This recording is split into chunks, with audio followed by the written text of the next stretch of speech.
Good evening and welcome to our live rolling coverage of election 2018. I'm Kyle Clark, joined by a number of my 9 News colleagues, assembled experts, reporters throughout the field, bringing you coverage focused on Colorado tonight. We know that you have a lot of options for coverage of the national races. We will focus on the local and the state races that will impact our communities.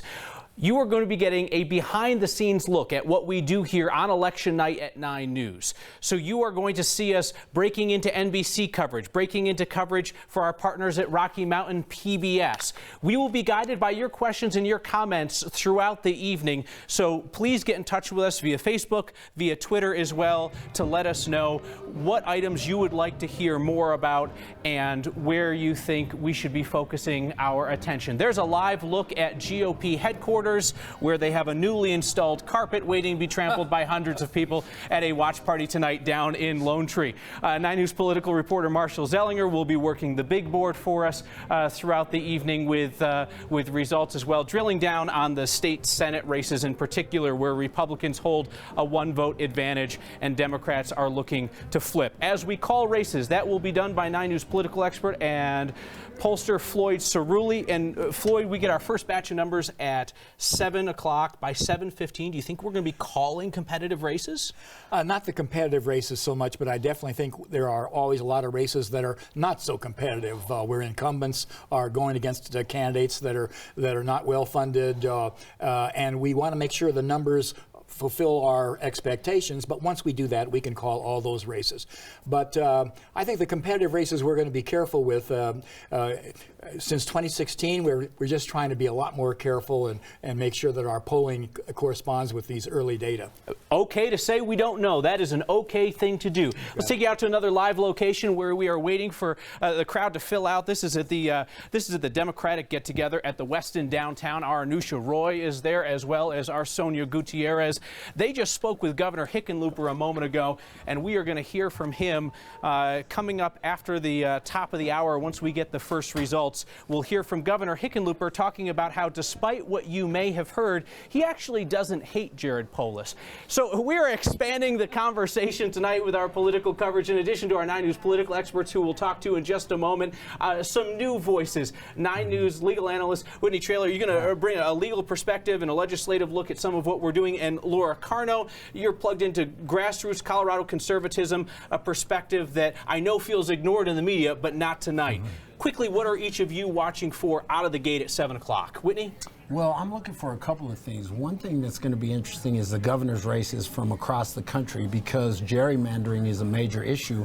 And for some of these states, the governor actually will have veto power. So that's going to be interesting to see. I'm also going to be curious if the votes follow the money in Colorado, because there was so much corporate money put into these races that some of the ads didn't even say what the proposition was. So it's purely going to be the ads dictating the votes. Laura, you're watching at 7 o'clock? Yeah, I'm looking at the balance of power. Do the Republicans hang on to the state Senate and have a block, a check and balance on whatever happens in the state capitol, or is it all blue? Do we lose the state Senate and gain the governor's office? We'll see. All right, Laura, thank you so much. The national race that we're watching here from a local perspective is Mike Kaufman's race. The Republican congressman is one of the top targets for Democrats this year. He is facing Democrat Jason Crow. There's a live look in at his watch party tonight. And if Democrats are going to take control of the House, they will need that race there. Our 9 News political experts are here with us this evening. Hey, it's the return of James Mejia. Good to see you again, my friend. Great to be back. James representing the Democratic perspective, and Republican Kelly Maher back as well. We are going to hear from both of you guys on this issue of the transition of power from Governor Hickenlooper to Jared Polis. Both Democrats, those two gentlemen disagree about a lot. I'm going to want to talk to both of you guys about that once we talk to our audience on NBC News, and after the top of the hour when we get our first results in. So now I join my evening compatriot Kim Christensen, standing by as we get ready to go live on 9 News. If you're watching on 9news.com and on our Facebook page, you are getting the behind-the-scenes look at how election night works on 9 News. Catch your breath. How about that? All these locations are very, very close together, so don't worry one bit. We're about to join our friends on NBC News.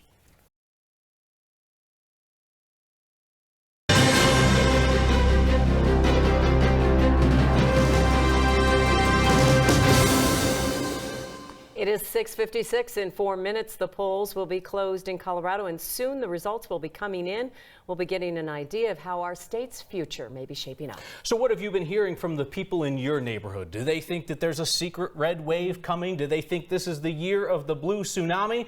The sea has been the metaphor of choice for politics throughout these midterm elections.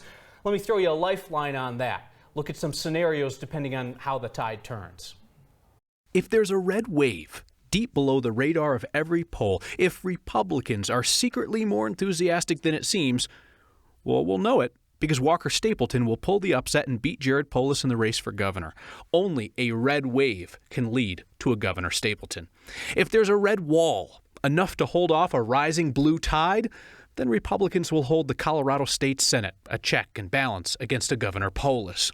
If the blue wave crashes ashore, as polls generally predict, well, then a Governor Polis could have fellow Democrats controlling both houses of the state legislature.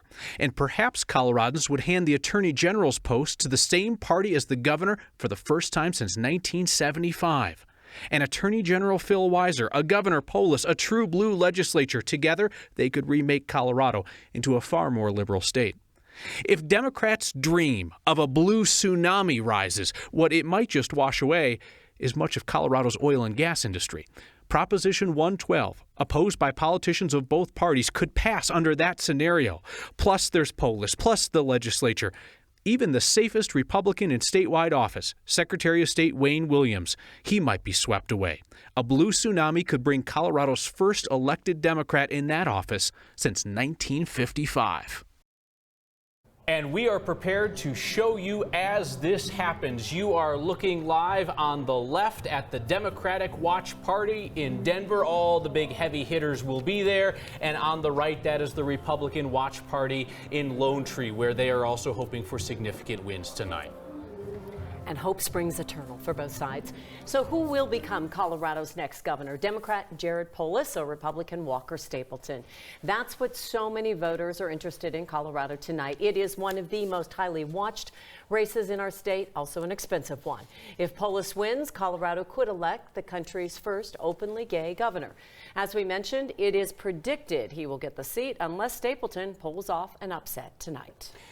If Democrats nationally are going to flip the U.S. House of Representatives, they need to beat the perennially difficult Republican Mike Coffman, representative from Aurora, facing one of his strongest challenges yet from Democrat Jason Crow. Coffman is a political survivor, but he is in the fight for his political life tonight. If he were to win tonight and hold on to his seat, it would be the biggest upset on the map. We will be watching that carefully. We will be also watching the 2nd Congressional District, where Democrat Joe Neguse is poised to become the first African-American in Colorado's congressional delegation. This is Jared Polis's former district there around Boulder. And then the AG's race. This could go late into the night between Republican George Brockler and Democrat Phil Weiser. And there are 14 different ballot measures that people are also considering, voters. Some of the biggest, Proposition 112, which would create major restrictions on oil and gas if it's passed. Amendment 74, which would make it easier for property owners to get government compensation if their property value is reduced by regulations.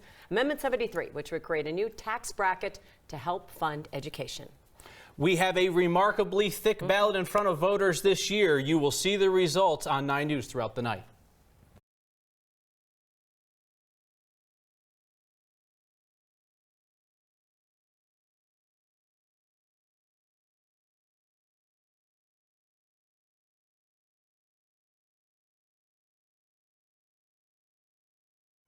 Welcome back to our continuing coverage on the digital channels of 9 News. You just saw us talk to the audience watching NBC News coverage on 9 News. And feel free to let folks know that we will be here throughout the evening. You'll hear from our experts, from our analysts, as we will be calling races, and that could happen in short order. We are past 7 o'clock. The polls are closed in Colorado. Want to turn to 9 News politics reporter Marshall Zellinger, standing by with our pollster extraordinaire Floyd Cerulli with his first look at the post 7 p.m. numbers. Yeah, so we know the polls are closed now. If you're in line, you still get to vote, so don't let the time stop you if you're watching from your phone while you're in line. But we know that 2 million people had already voted prior to what we know right now. Right. Floyd, what do you look at when you see this first dump of results that are going to get populated shortly? to know whether or not we can call a race so soon? Well, as you know, the networks often have lots of late polling. They often have key precincts, but we have some expectations. But we basically look at that initial data, and if it tracks along where an incumbent is winning overwhelmingly, and we didn't expect a lot of competition, we will call that race. But the races that people are interested in are the more competitive races, and in that case, you want to make sure that you have the data from the entire district. For example, if it's a congressional district, all the counties, particularly major counties, make sure that they're reporting. So you want to be sort of cautious and careful with the context and the overall data coming in to make sure you don't do it prematurely. So we've identified 6 key state Senate races. This is going to be a little more complicated because some of them are just one district, one county. Right. Some, like Senate District 5, which is in the mountains, I think it's 5 or 6 counties. But we're looking at a much narrower focus for who's going to control the state Senate. What dictates when we know it's leaning one way or the other when it's a smaller window that we're looking at? You're right. The difference can be quite small. These, as you know, these races were settled by 400 or 500 votes the last time, and so and if it's that close, you want to be very, very careful and wait probably right to the end. At a certain point, these counties will start to report that they're 100% in. And obviously at that point, you get more and more confident. And one of the things you look at is that when a race begins to be 5, 6, 7 points apart, percentage points apart, it becomes clear that it would be almost impossible to make that difference up with the vote that's left. That raises your level of confidence that you can call a race. So I expect, with so many votes cast prior to today, that I should know most of these races immediately. But what is it about the number of people who voted today that could drag this on a while? That is a very good point. One of the things we're seeing, for example, is a huge surge in unaffiliated voting. They're harder to predict. We can look at the Democrat and Republican vote that has voted early, and that gives us some idea that the Democrat or Republican, respectively, is ahead. But that unaffiliated vote, which is becoming very important in Colorado and is nearly a third of this early vote, right, is a lot harder to predict. And so it's really a question of waiting until you have enough data in that you feel confident that it couldn't turn. And often the campaigns will actually call and they'll say, no, wait, there's still one county out. Of course they will. It's slow in Boulder right now, whatever the issue is. Well, we're going to hit refresh on this and get some results from the state. And if I may, this is the key prop that we're going to be using throughout the night. It's Floyd's calculator, Kyle, and this will be the determining factor in so many races. Is that solar powered? There's a small nuclear device inside of there. Speaking of nuclear, we just got the 6 p.m. numbers from the Secretary of State's race. And to give you some perspective, Colorado Republicans have never been outvoted by Democrats in a modern midterm in Colorado history. It looks like not only is that likely to happen tonight, but Colorado Republicans may also be outvoted by unaffiliated voters. Here with the 9 News political experts, Democrat James Mejia and Republican Kelly Maher. Kelly, you were just pointing out these numbers into me with some chagrin. Democrats returning 732,000 in some ballots, unaffiliated 728,000, Republicans 725,000. I will be honest, this is not a scenario that I had heard anybody expecting. Nope, it is not. And you know, you had your little scale, and there was like the red side and the blue side, and you went down the possible scenarios. That's like off the screen. That's off the blue end. Yeah. That's off the blue end. Yeah. Explain this, though, James, because people are going to look at that and they're going to say, well, there's only 7,000 ballots returned separating the Republicans and the Democrats. That looks close to me, but it's not if you know Colorado politics. Well, and unaffiliated voted 63% with Dems in the primary. They chose to vote in the Democratic primary. They could have voted in the Republican. It looks like they're tending Democrat. That's not a good picture for Republicans in this scenario. It's looking heavily Democratic. Yeah, and in the past, Republicans have had to outvote Democrats in order to make up for the fact that unaffiliated voters at large in the state generally tend slightly Democrat. But double down on that, because that's important. Because again, people are going to look at these numbers and they're going to say they look so close, but right. Republicans always have to overachieve. Yes. And so when going into this, we ended up in the past, Republicans have had a registration advantage of 50, sometimes even 100,000 in the past several cycles. And so now we're walking into this with a registration disadvantage, and then we are at a turnout disadvantage. Plus, it looks like we're getting wildly outvoted, particularly by Democrat women.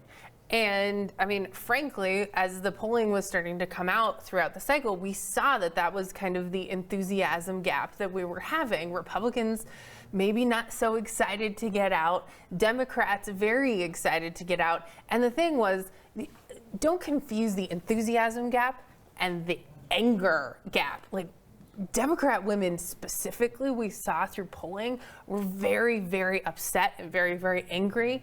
And they talked to each other and they messaged about turning out to vote as an expression of that anger. And it looks like that is exactly what is happening tonight.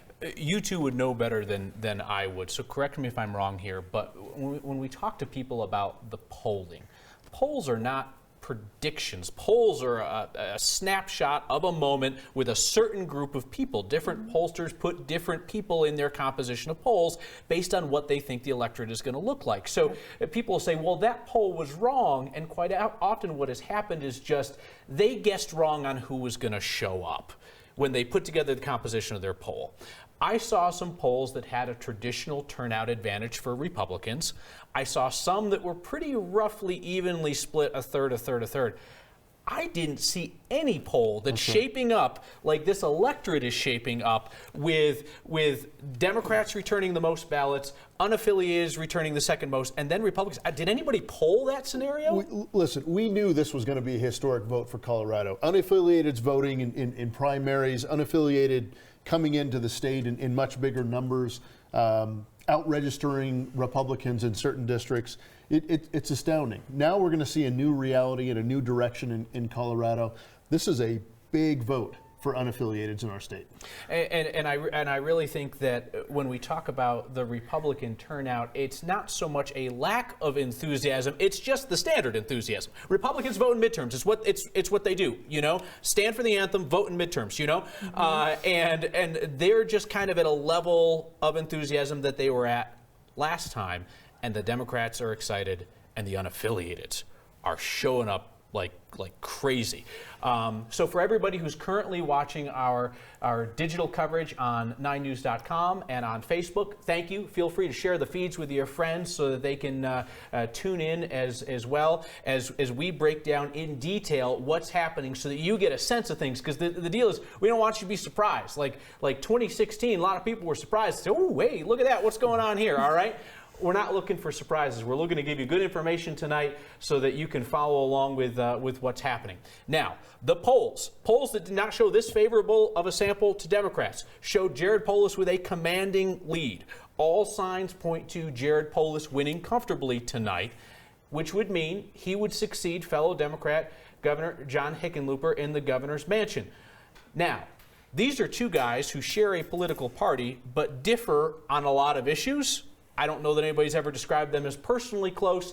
Governor Hickenlooper was asked about that tonight. You know, just basically, does he really dislike Jared Polis? So I don't know where that story came from. When I was trying to make sure and protect our healthcare system with Governor Kasich, and we wanted to get a press initiative or a press event in Washington, Representative Polis was the one who organized all the Democrats and a few Republicans to come out and speak up on behalf of maintaining coverage for Medicaid. So every time we've ever worked on something together, we've got along great. I have nothing but respect.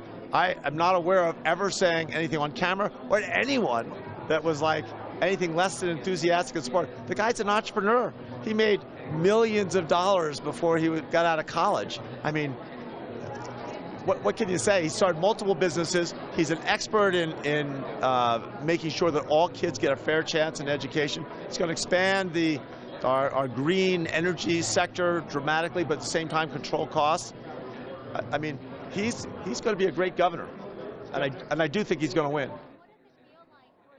Was Governor Hickenlooper talking about Jared Polis, stressing the fact that he, like Hickenlooper, is an entrepreneur who has created businesses and created jobs. One of my favorite exchanges of this entire campaign was when Walker Stapleton, Republican candidate for governor, wrote a Fox News editorial in which he called Jared Polis a socialist. He would be a remarkably wealthy socialist entrepreneur if he is, which I'm not even sure how you wrap your mind around that. But there is Governor Hickenlooper giving his blessing to Jared Polis. We are going to continue to dig into these numbers and what they might tell us about how the night is shaping up. And right now, Marshall Zellinger, our politics reporter, is standing by with Katie Wilcox, our investigator and our data producer, to look at what the numbers are telling us. Kyle, Katie has put together some fantastic data here. We're looking at a close-up view of the metro area and the 6 key state Senate races that will likely decide the balance of power for the state Senate at the state capitol. And what you're seeing, this is the Jefferson County area, Colorado Springs here, and in the mountain areas. And Katie, you've colored them a certain way. Take us through the coloring of them. Okay, so their colors are based on who currently has the seat. So if a Democrat currently has a seat, you'll see this gray one, an unaffiliated candidate had the seat. But what's really interesting about these 6 counties is how narrow the margin was when they were elected in 2014. Let's show one example of that. The closest one, Senate District 20, and you can see from this, I'm calling it the thought bubble. It was decided by 439 votes 4 years ago, and what we have underneath here is how the voter registration has changed in that time. You can see that Democrats, 5,000 new Democrats in the last 4 years compared to just 62 Republicans. And then that unaffiliated number. Exactly. And so it was an unaffiliated candidate. We've seen that has the most growth as well. So we'll see how that can change. We've got also this over here. Similarly, this was held by a Democrat, an increase in Democrats in those as well, but also increase in unaffiliated. So we'll see how this could play out. I think we may be having a microphone issue with Katie here, but I want to point out Senate District 16. This one is telling, this is Senator Tim Neville.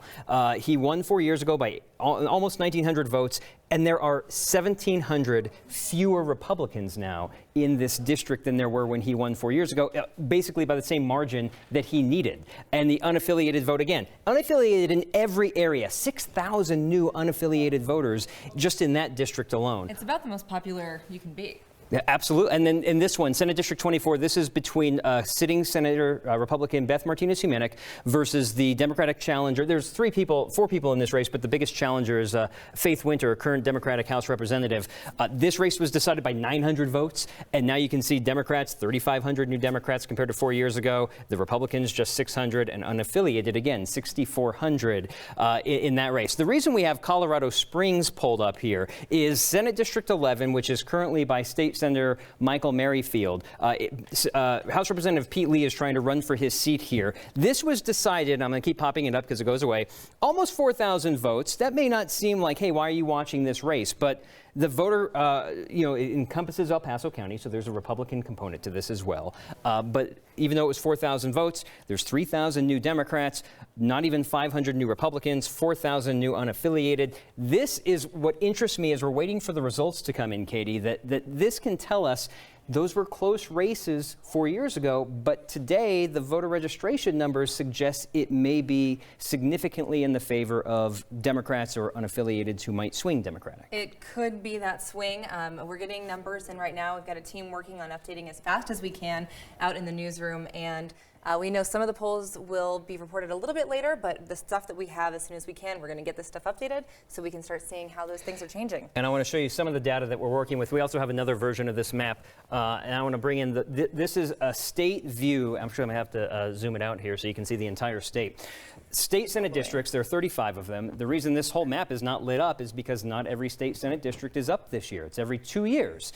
So these are the races that are up right now. The ones that are colored red are currently held by Republicans. That's right. The ones that are colored blue by Democrats, and we saw that one that's unaffiliated in the center that when it was won 4 years ago, Sherry John was a Democrat when she won that race. What's interesting about this is it can kind of help you understand why we're not paying so much attention, because those margins, these numbers are much, much larger than those 6 districts that we are focusing in on to really decide how the state Senate's going to swing. And then when we take the yeses off this map, that means this is the area that we're going to be concentrated on. on, these are the districts that we think, Kyle, will swing the state Senate, the control of the state Senate. And by the way, if you've gone to the website and you've downloaded our bingo card, you might have noticed I touched my glasses. It's the first square you can check off. Oh, unless somebody checked off the square that says Kyle is biased toward Democrats or the square that says Kyle is biased toward Republicans. Or maybe you've checked both and you also checked Marshall touching his glasses, at which point then you're really rolling on with the night here. If you are watching our behind the scenes live stream at 9 News, you are watching us make election night around here. And what we are about to do is to do a segment for our partners at Rocky Mountain PBS. That will literally consist of me just pausing for a quick second, and then we're going to talk to our friends at Rocky Mountain PBS.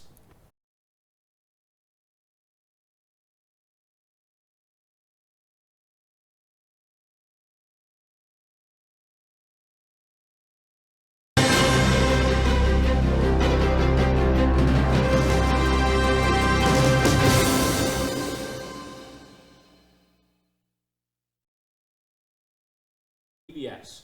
Good evening. Thank you for watching Rocky Mountain PBS. I'm Kyle Clark from 9 News, along with the 9 News political experts, Democrat James Mejia and Republican Kelly Maher. We are going to walk you through the numbers that come in tonight, which portend an enormous wave coming for Democrats in Colorado.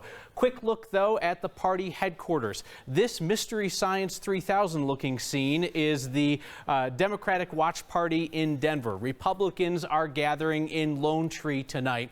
And so far, all of the early results in terms of ballot returns are looking not just promising for Democrats in Colorado, they are looking potentially unprecedented. Let's dive into the 6 p.m. numbers that came from the Colorado Secretary of State's office.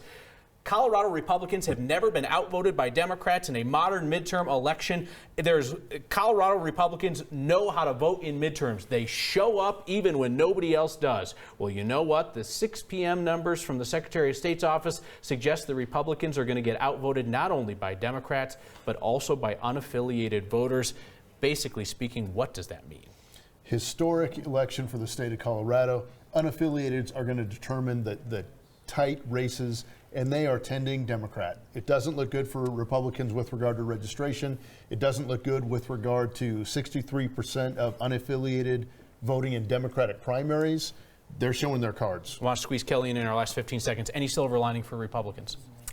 It is a good time to rebuild when you've lost everything. Hey, how about that? Republicans and the Denver Broncos in the same boat. We'll have updates throughout the evening.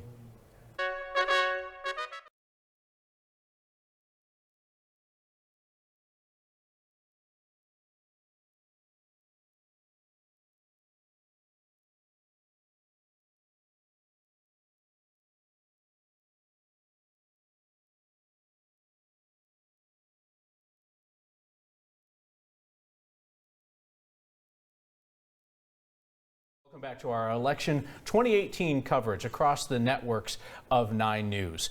Right now, our pollster Floyd Cerulli is taking a look at the numbers, seeing if he's comfortable making calls in any contested races. You will see the results as we get them on the bottom of the screen. Please do cast your attention to that reporting number in the far right-hand side. That is the percentage reporting at this point, an estimate off of what we believe that the turnout is going to be tonight. Morgan Spear writes in, watching our coverage tonight on 9news.com or on Facebook, saying, love that 9 News is so floored by unaffiliated voter numbers. And listen, I don't read everything. I have yet to read one person, left, right, or center, who predicted what we are seeing tonight. Yeah, it's frankly unprecedented, and it could be there. Look, there are certainly things to pull out of this that could be good lessons for Republicans. Clearly, we need to do a better job, or really any job, of selling conservative values to unaffiliated voters. We have not done that well. This has been largely seen, because it's a midterm, as a base election. But it's important to remember that we have only had mail-in elections for 2 cycles, and so there's not a lot of historical data to go off of. And people have always thought, well, Republicans, they're the fastidious ones. Oftentimes, mail was seen as an advantage for Republicans because we're the type of people who have stamps in our drawers, and sometimes our Democrat friends don't even know where to buy them because they pay all their stuff online. And so, we really were looking at this as another kind of fastidious, normal midterm, and clearly it's not, and it's time for us to refocus. So, James, let me ask you this. A week ago, when the numbers were coming in, and they were looking more promising for Democrats than they typically do, did you think that we might end up here, but you just didn't want to say anything because you didn't want to appear overconfident, you didn't want to jinx it? Did you see it? Not only did I not see it, I don't think anyone saw these kind of numbers. I mean, the early returns actually looked decent for Republicans. Started out very strong, outvoting Democrats in early numbers, certainly outvoting unaffiliateds. But goodness, when the wave came, it certainly came in the form of blue and in the form of unaffiliateds. Yeah, they found out where to buy stamps. If only it were that simple for Kelly and her fellow conservatives. But I have a feeling that we're going to be unpacking this for hours, days, months, perhaps years to come. So this evening we're trying to expand the number of points of view that we hear. Not only are we bringing in comments from viewers at home like Morgan Spear, who want us to dive into whether or not anybody saw these unaffiliated numbers coming. We're also bringing in more expert perspectives who look at politics from different angles. And two more of the informed voices that we're hearing from tonight are standing by with my colleague Chris Vanderveen. Kyle, I am not the expert. That's why we have the experts here in the newsroom. I'm also we're in the newsroom right now, and just off to my right, we're getting, our data team is getting a lot of information from Jefferson County, El Paso County, Boulder County, Denver County. So if I am inching over that way, trying to listen, I'm going to do that a little bit. But Whitney Traylor, Laura Carno, I want to talk about Colorado. There's going to be a lot of talk about this state and what it all means. And we're very early in the process. But what are you looking for in terms of big picture tonight, in terms of what this vote is going to say about the state of Colorado? And anybody who wants to jump in first can do. Yeah, sure. So I think what will be interesting is how does the national picture look different from Colorado? So if at the federal level, if the Republicans gain a couple of U.S. Senate seats, but Colorado goes completely blue, what does that say about Colorado? So those are going to be some interesting things to look at. And do the counties perform like the counties usually perform here? And what was the impact of Jared Polis's $24 million in doing something that maybe wouldn't have happened absent that money? Whitney? I'm curious to see what Colorado looks like right now. I mean, we've had this increase in population. It sounds like the majority are coming from maybe California, so they may be left-leaning, but we're really not sure because the requirement, obviously you can register up to today to vote, but to live in the state, you only have to live in the state for 22 days. So our polling or our historical data may or may not be accurate. It's interesting. We have always been a state that feels its way out in every election. And is never, we were just talking about this, never reliably one party over the other. We tend to vote, we have split party tickets all the time in terms of governor or AG or whatever. We have a lot of people who have come into this state. There's been a lot of growth in this state. Does that impact where we go today in terms of what we look like tomorrow? Yeah, I think it definitely does. And you're right, Colorado is unique. We were among the first to do recreational marijuana. There are different things that happen here in this state. We've got, lots of folks that have come from different states that have, I think, pulled Colorado to the left, but we still have some very, very reliably red areas here. So what it looks like at the end of the day, that's the big question. And if we have a completely blue state at the end of the day, what do the Republicans do to have something in place, have some infrastructure in place every day, not just at election time? And will Republicans invest in that? It's always interesting. We talk about soul searching by every party. Thanks so much. We're going to be coming back throughout the evening. Thanks so much for your responses and thanks for all this. Yeah. A lot of talk, Kim and Kyle, about what Colorado looks like tomorrow, particularly with the results. And some people anticipating one thing over another. It's still early. I know results are still starting to come in. What are your thoughts? Chris, I think at this point what we need to start to prepare people for is the potential for a real reshaping of Colorado politically. Now, listen, people say that after every single election. This is a state that has continued to elect a smattering of Democrats and Republicans, but this has the potential to move the needle for Colorado, at least for the next couple of years, in a significant way. We're going to join folks on NBC right now.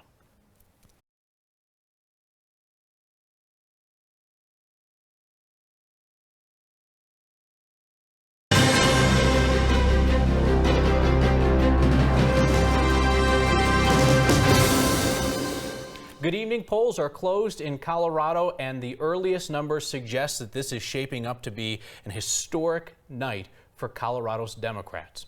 Jared Polis has taken an early lead in the race for governor over Republican Walker Stapleton, with 34% of the expected vote reporting.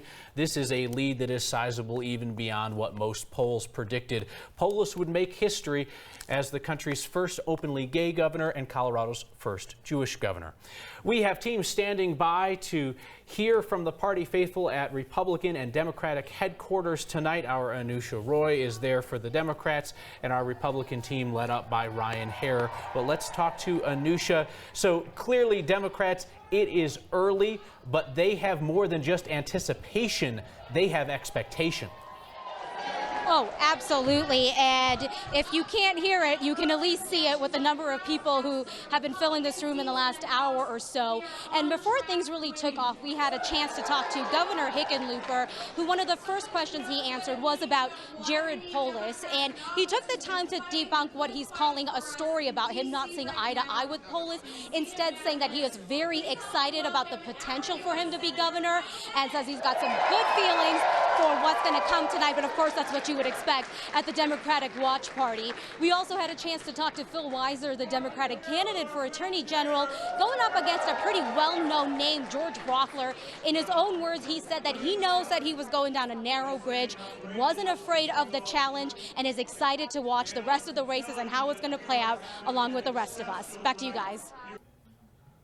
And now we are starting to get some results in the Attorney General race between Republican George Brockler and Democrat Phil Weiser. It's still close at this point, but Phil Weiser does have the lead in that race. Also a bit of a surprise, certainly historically for Colorado. Typically, if we go with the Democrat and the governor, the Attorney General is a Republican. The last year that Colorado elected a governor and an AG from the same party was 1975. Yeah. In the 2nd Congressional District, the district that Jared Polis represented, Democrat Joe Neguse is leading Peter Yu. If elected, he would become the first African-American member of Congress from Colorado. He has an interesting story with his family coming from his parents from East Africa. He went to CU, and I think many voters are familiar with that background. In Congressional District 6, Republican incumbent Mike Coffman is behind his challenger, Jason Crow.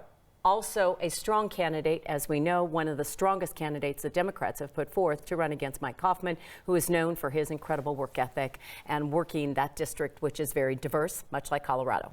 You hear about Mike Coffman being a survivor year after year when the Democrats attempt to pick him off with well-funded challengers. His margin of victory in his last 2 races was 9%. Contrast that with before his district was made more competitive through redistricting. He won by 20-something and 30-something. This could be a hill that is too steep for Mike Coffman to climb. If he were to lose tonight, this would end 29 years of service to Colorado in elected office since he joined the State House in 1989. That was an expected pickoff, though, for Democrats nationally if they wanted to retake the U.S. House. We invite you to watch our continuing digital coverage. We pick up right where we leave off here on 9news.com and on Facebook. We will rejoin you here on 9 News with updates throughout the evening.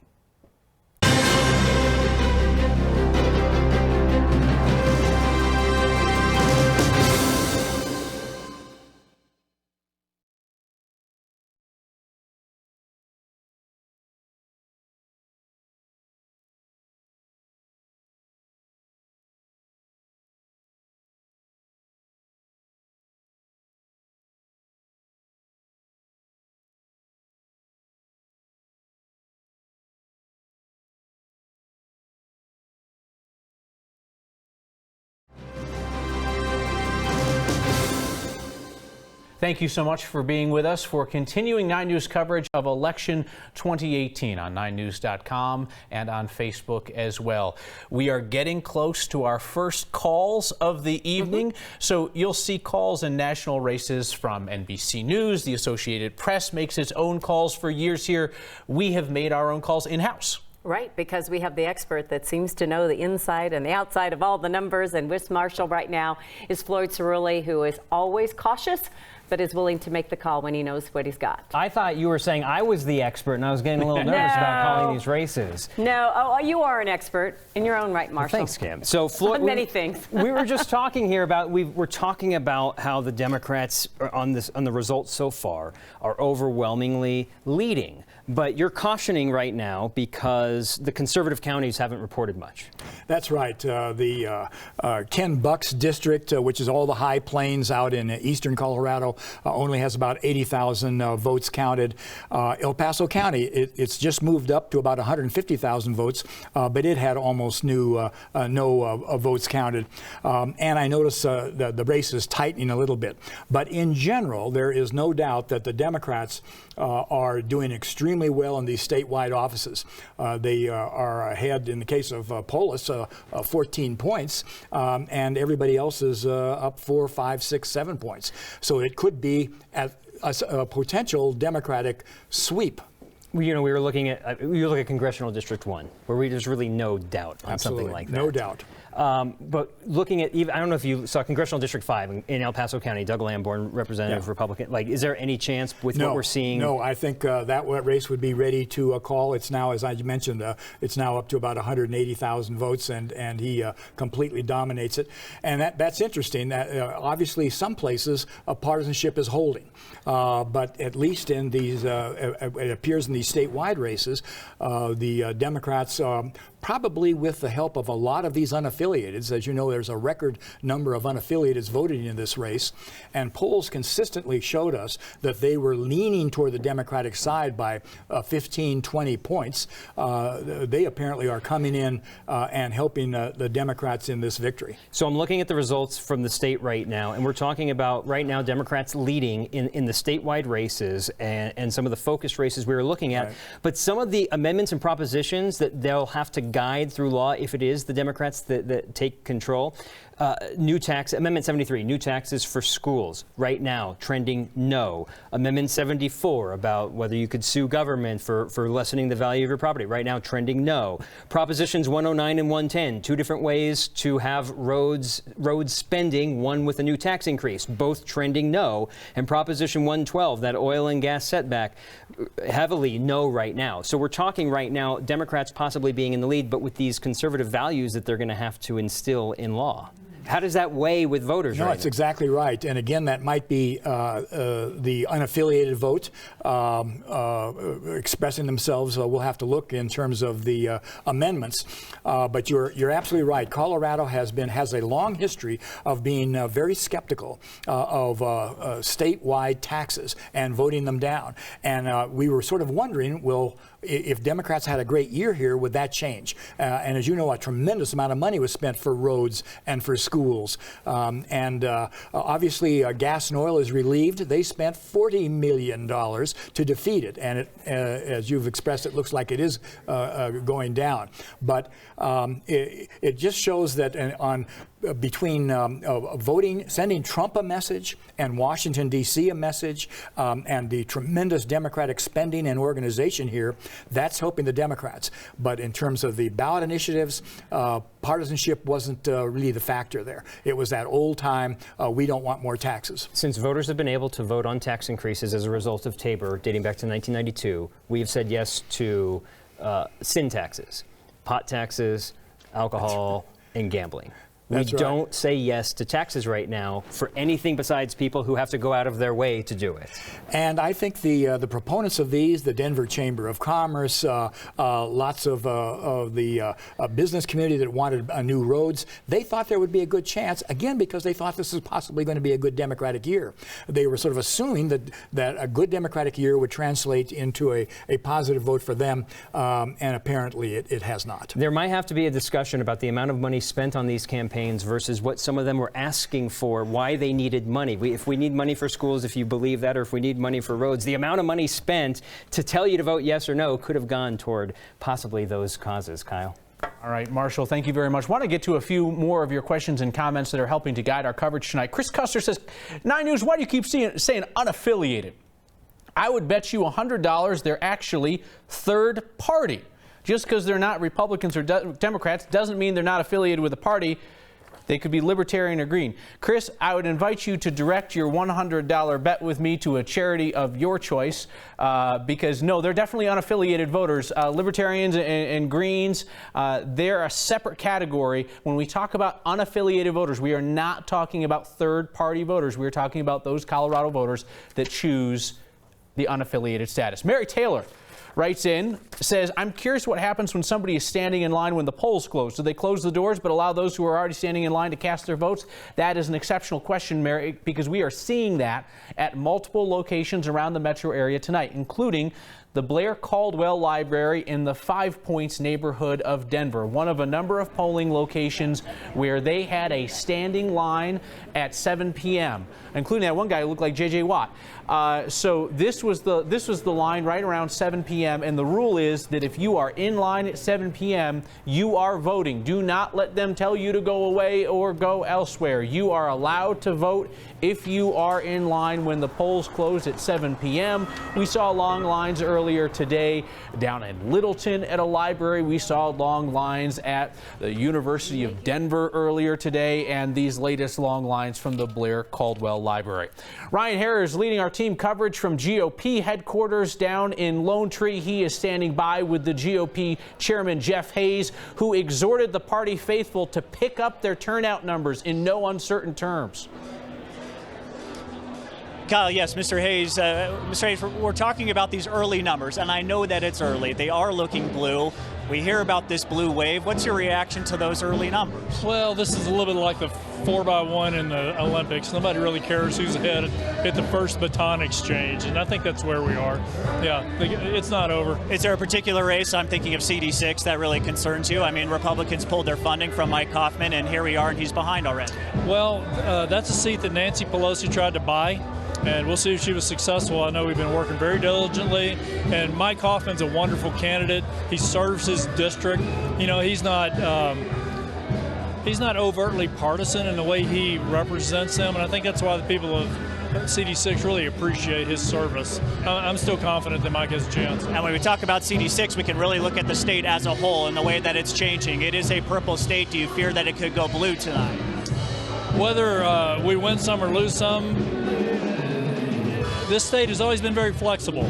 You know, we have elected Democrat governors for a long time, but we've had a strong succession of statewide Republicans.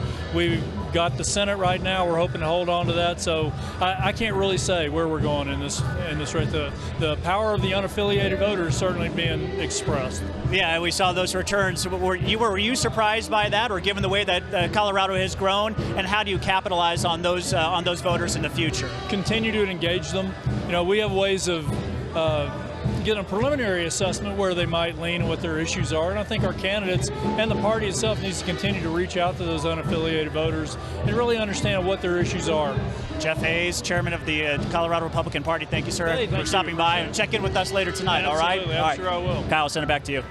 There is no way to put any more lipstick on that pig than that man just did right there. The numbers are what they are, and they are undeniably bleak, but Jeff Hayes, among his jobs, is to rally the troops tonight, Ryan, so it looks like he's preparing to do just that. Yeah, exactly. I mean, that's his job, right? And he told me before he came up, I haven't looked at the numbers yet.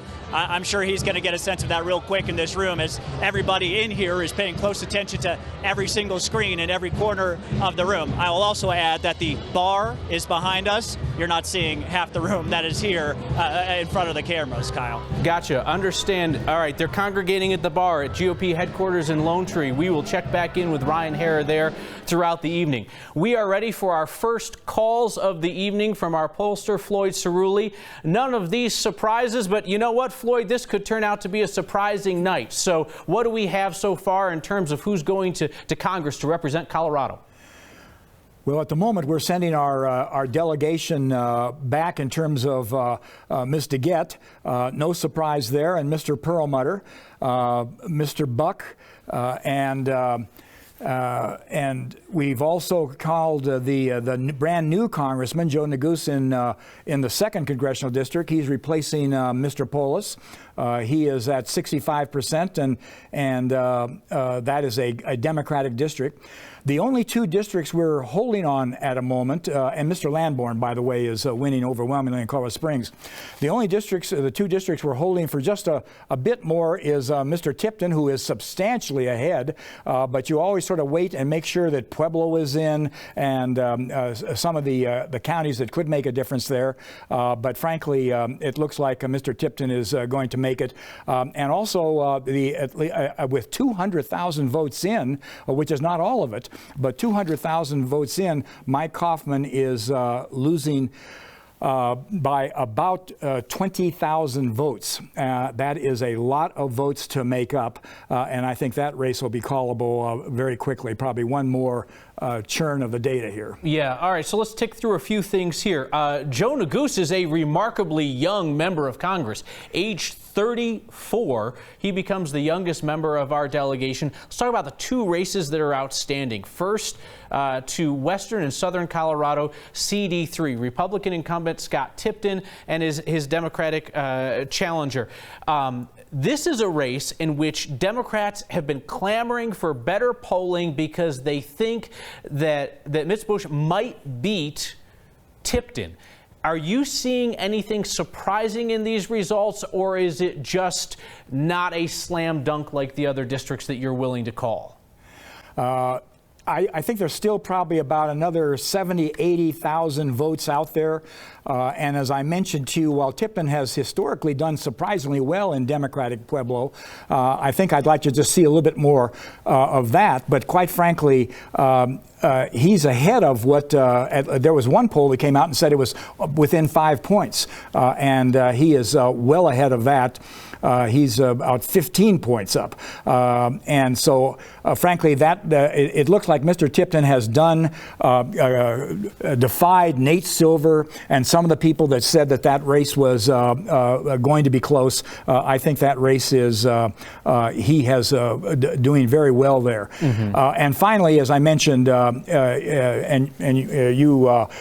we've been citing it forever, Mike Kaufman, he has defied the odds so long that people are just reluctant to call that race until almost every vote is in. Mm-hmm. But frankly, at this point, with 20,000 votes behind, it's also a 3-county district, and so you want to be sure that the Douglas County vote, which is Highlands Ranch, very conservative, is in, and the Adams County vote, which is sort of mixed, but it's also been a Kaufman vote in the past, is in.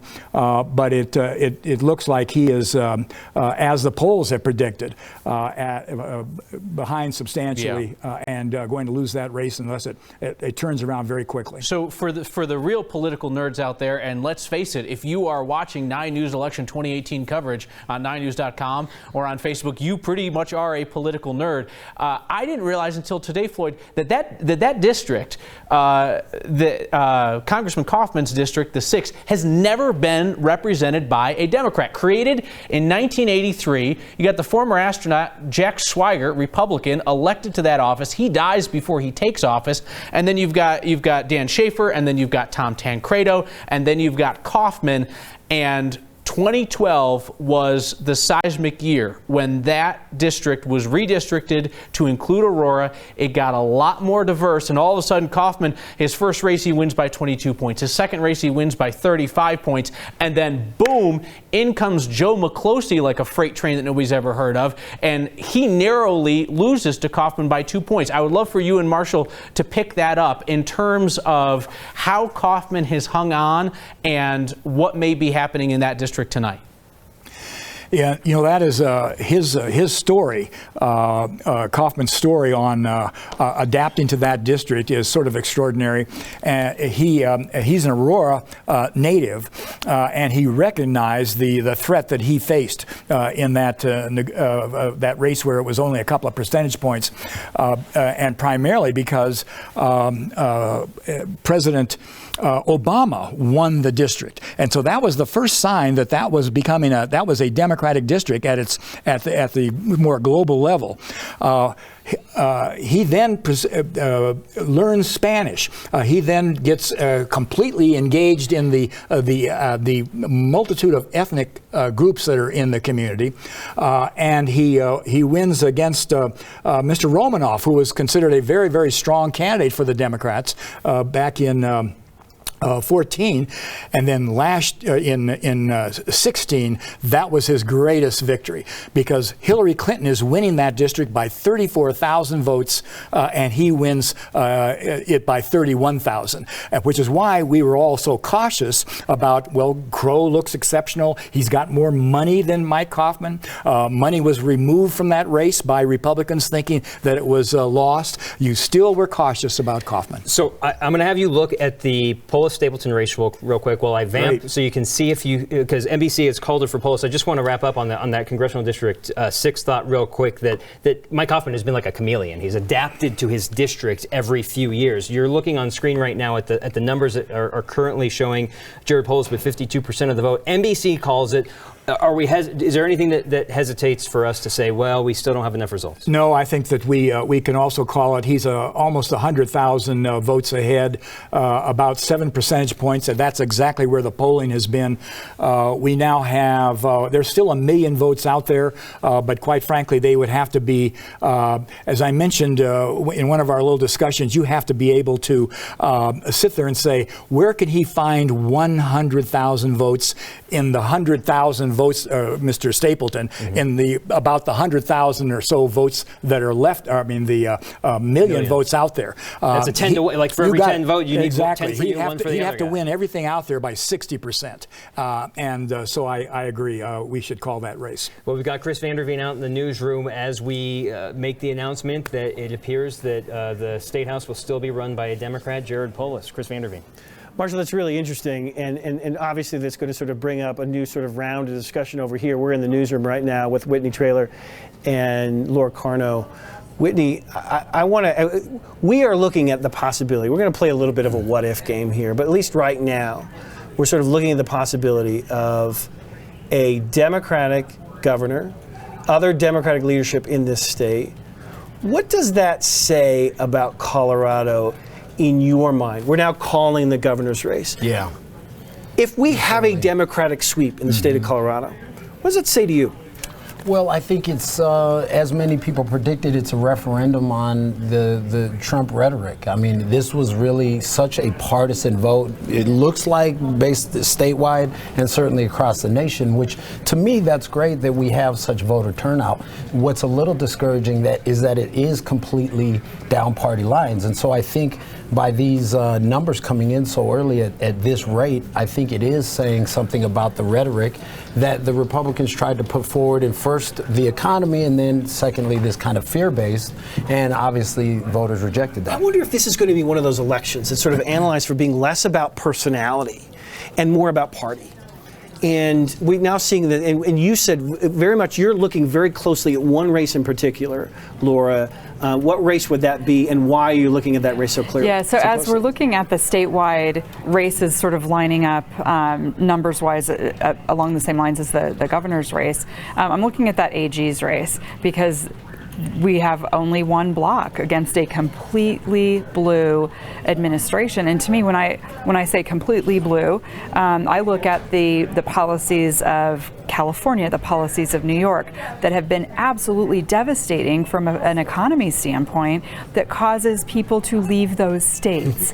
And I don't think we want to do that. So I look at that Attorney General in George Brockler as, do we get to keep that to at least stop the really bad things from happening? Nicole, I'm going to bring you over here because we're on. This is live, but this is fine. You can tell me They just call Crow. We just call Crow. We're calling Jason Crow over Mike Kaufman. Wow. That's sort of another indication of what's going on in this state. Yeah. Now that we have Jason Crow in that district, a district that Mike Kaufman has won repeatedly, sort of been able to sort of, as Kyle said, be that chameleon, and be able to sort of adapt and sort of be able to survive. It doesn't look, he's not going to survive this time around. No. What does that say to you?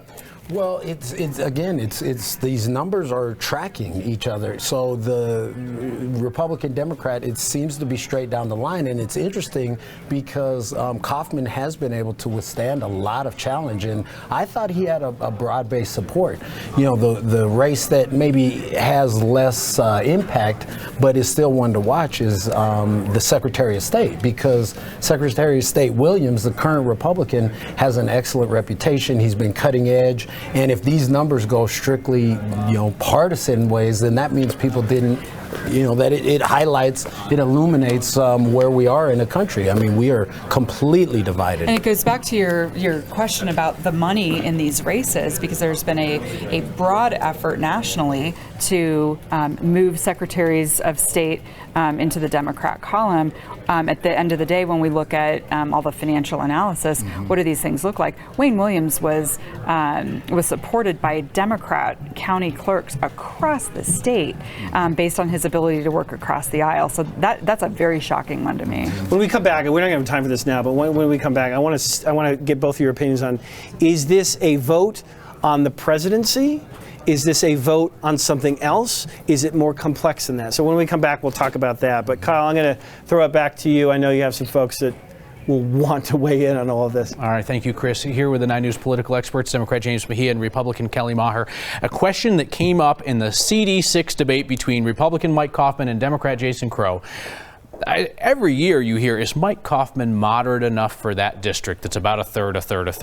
I've never heard anybody ask, is Jason Crow moderate enough for that district that's a third?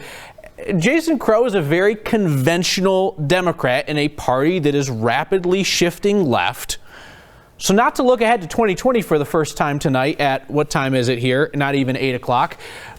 Is this a seat in which Republicans can credibly challenge for it in 2020, a year in which Donald Trump is going to be on the ballot? Or is that seat a Democratic seat for the foreseeable future? I think you've seen the demographic shift. I think you've seen a result of gentrification, frankly, out of Denver and into Aurora. You're seeing a massive growth in population of African-American community. So that demographic shift, I think, makes a new reality for CD6 and brings a historic vote. So Mike Kaufman probably held on to that seat a lot longer than other Republicans would. Fair? Yes. Okay. Let me ask you this then. Did Republicans miss an opportunity to run Mike Kaufman for statewide office, or was his particular connection just with that district through his tireless work there and it would never have translated statewide? That is a great question, Kyle, and I think it depends. I think ultimately this goes back to my earlier point that it is time for Republicans to all look at each other and say, what do we stand for? What is important to us? And the reality is that Mike Kaufman's calculus was that he would not make it through a primary statewide because, as Floyd explained very articulately, he had to adapt to change to the district in a way that might not have made him as palatable to the statewide Republican Party as he would be otherwise. And we saw what happened with his ex-wife, Cynthia Kaufman, who got chewed up and spit out in her race for governor at the state convention. Would she end up with 5% of the vote there? I mean, at one point she was thought to be a front runner. So we're going to skip you again, James. Sorry. But to go back to you, Kelly. So if your problem is... That's fine. Give time to the one who's losing. If the Republicans who are getting out of the party system are not able to win statewide, is it a look at changing the way that candidates are selected there? I mean, that's a big lift. I think it's not that big of a lift. I think if we could get dual parties to get... And look, ultimately... unaffiliateds now vote in our primaries. So structurally, we've been changing over the last several cycles. And if we can agree to get both parties to look at the caucus system, it's a statutory change. And so what we need to do is go through the legislature. And frankly, if both parties agree to it, it's not that hard to look at a different way to do candidates. Yeah, it's a little bit more than that, though, isn't it? I mean, when you're leading candidate for the state, when Stapleton comes out and leads with building a wall and aligning with Trump and How are you going to get the state of Colorado, the way the demographics look, to get behind that? And that's difficult too, because Stapleton was taking positions in that primary that he would not even acknowledge out loud in the general, like defunding road and bridge money from Denver because of sanctuary city status. I asked him about it 3 times in a debate, and you would have thought that I was asking him about, Area 64. I mean, he would not acknowledge it. That music means that we are getting ready for a cut-in on NBC. I will rejoin you in just a moment. I'm going over there. Kim Christensen's here. We're about to join all the folks on 9 News. They will hear for the first time that we have made a call in the governor's race, that we have made a call in the race for Mike Kaufman's seat in Aurora and the eastern suburbs. So we will pause quickly with our digital coverage to join 9 News.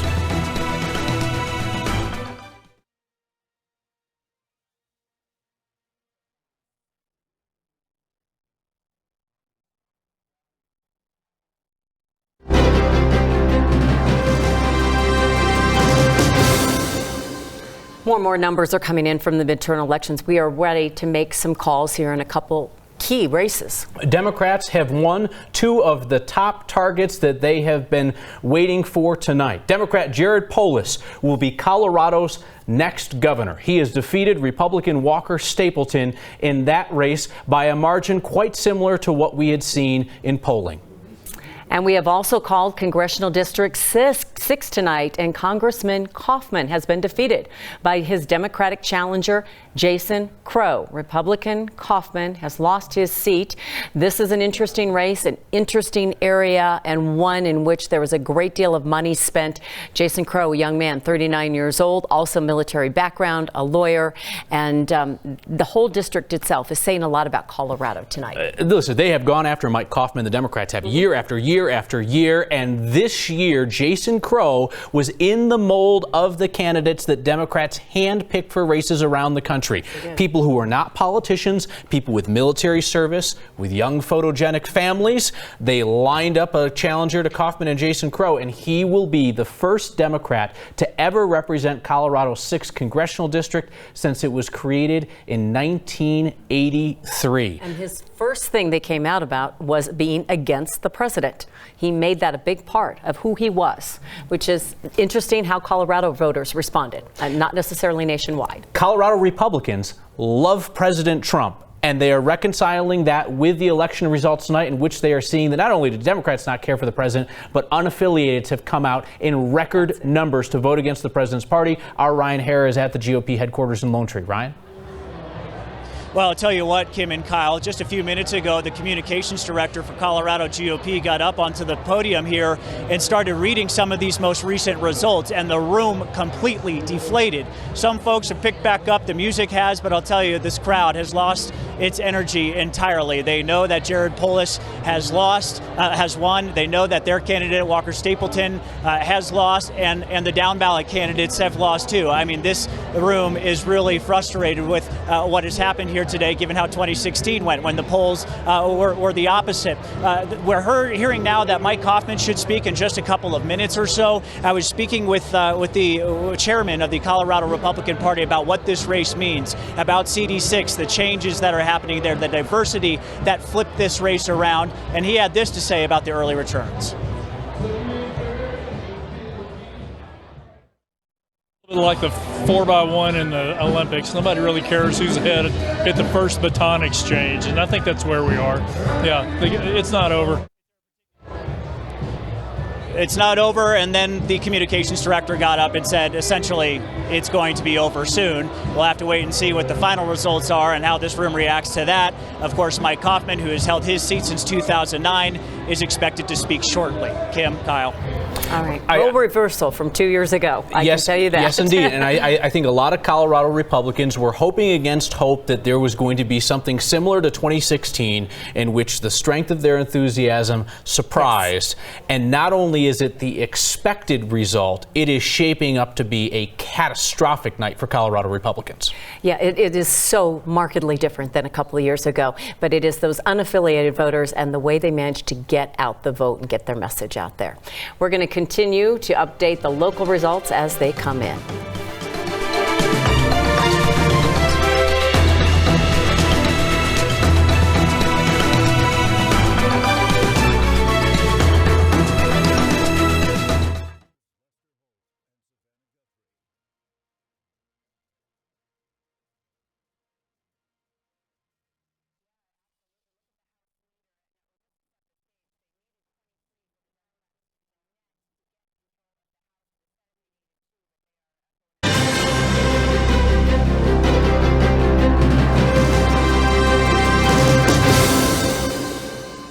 Welcome back to our election 2018 coverage across the networks of 9 News. Just a programming alert for you. We expect that Jason Crow, the Democratic incoming congressman for Colorado's District 6, representing suburbs to the north, east, and south, will be speaking in just a few minutes.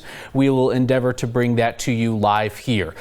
That race was actually not the last congressional race in Colorado to be called tonight by our Floyd Cerulli. That distinction goes to CD3, Republican Congressman Scott Tipton, representing Colorado's Western Slope and Southern Colorado. But Floyd, you're ready to make the call on that. Call that seat. We've got I think we've got almost well better than half of the data in, and he is winning by 51% to 44%.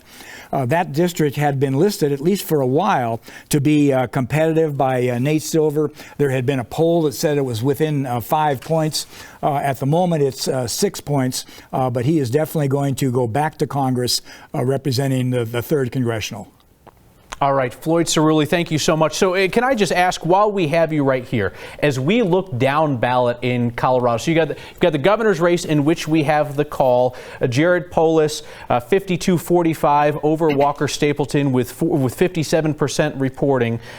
We have roughly the same percentages reporting the Secretary of State's race, Democrat Jenna Griswold, and the incumbent Republican Wayne Williams. She's up 51-47. Floyd, that would be a shocker if Wayne Williams goes down tonight. What are you looking for there? 4-point lead for Griswold right now. No, I agree, and I would wait a little bit longer, just because there's I'm anticipating almost another 900,000 votes out there. That's still relatively close, and it's just that shock value, as you point out. The incumbent seemed popular, works very hard in terms of the job of being the Secretary of State. I think she had more money for television advertising, but I think she's mainly the benefit of this great year, which is sweeping through here. I need to interrupt you real quick. Walker Stapleton, defeated in his race for governor, is on stage with his wife, Jenna. Colorado, 30 years in the U.S. Navy, 12 years as a Top Gun pilot, and I have deep, deep respect for Lang, and I could not be prouder of the opportunity to run alongside him. I want to thank the best campaign team ever, my campaign manager, Michael Fortney, who is a lifelong friend, Hillary, Lizzie, Jay, Jared, Jalen, Kevin, Gigi, and Arthur. Thank you so much for giving selflessly of your time. Most importantly, thank you. Most importantly, thank you to the people of Colorado for your support. Once again, Coloradans have proven democracy works. And though we came up short tonight, our fight and the ideas we advanced during the course of this campaign were worth it. I have spoken to Congressman Polis and congratulated him on his victory tonight. Though this has been a tough campaign, now is the time for all of us to come together as Coloradans. I've always said on this campaign that the two most important titles I will ever have in my life is as husband and a father to these 3 amazing children. When I announced my run for governor in September, I said this campaign was about them. It was about the future of Colorado, not just for them, but for all of our kids, for future generations in this state. That was my motivating factor to run, and it continues to be my driving factor today. During my time as treasurer, I've been proud to work in a bipartisan manner, in a Colorado collaborative manner, on sweeping debt consolidation that increased the transparency and accountability of many of our state agencies, on setting up the first land trust investment board ever for more money to go to K-12 education, and defeating a state-run healthcare system alongside Governor Bill Ritter. I have fought every day for the people of Colorado, and that will never change. I will keep fighting and serving our great state because we must have better roads and infrastructure. We must protect our energy industry and the jobs that it brings. We must have better schools, and we must have better health care. And we must have affordable housing for all Coloradans. This state belongs to the single moms who are struggling to make ends meet and raise their kids. It belongs to the entrepreneurs who are just starting out and launching their new businesses. It belongs to our children who hope that the future is just as bright for them as it was for us. It belongs to all of our veterans who pray their country will take care of them in their time of need, just as they care for us in ours. It belongs to every senior citizen who worked by the sweat of their brow for a future of hope. It does not belong to any politician, and every one of us should remember that. I want to speak very quickly to the young people. Public service is a noble calling. Well-intentioned people can still do great good for the state of Colorado and for our nation.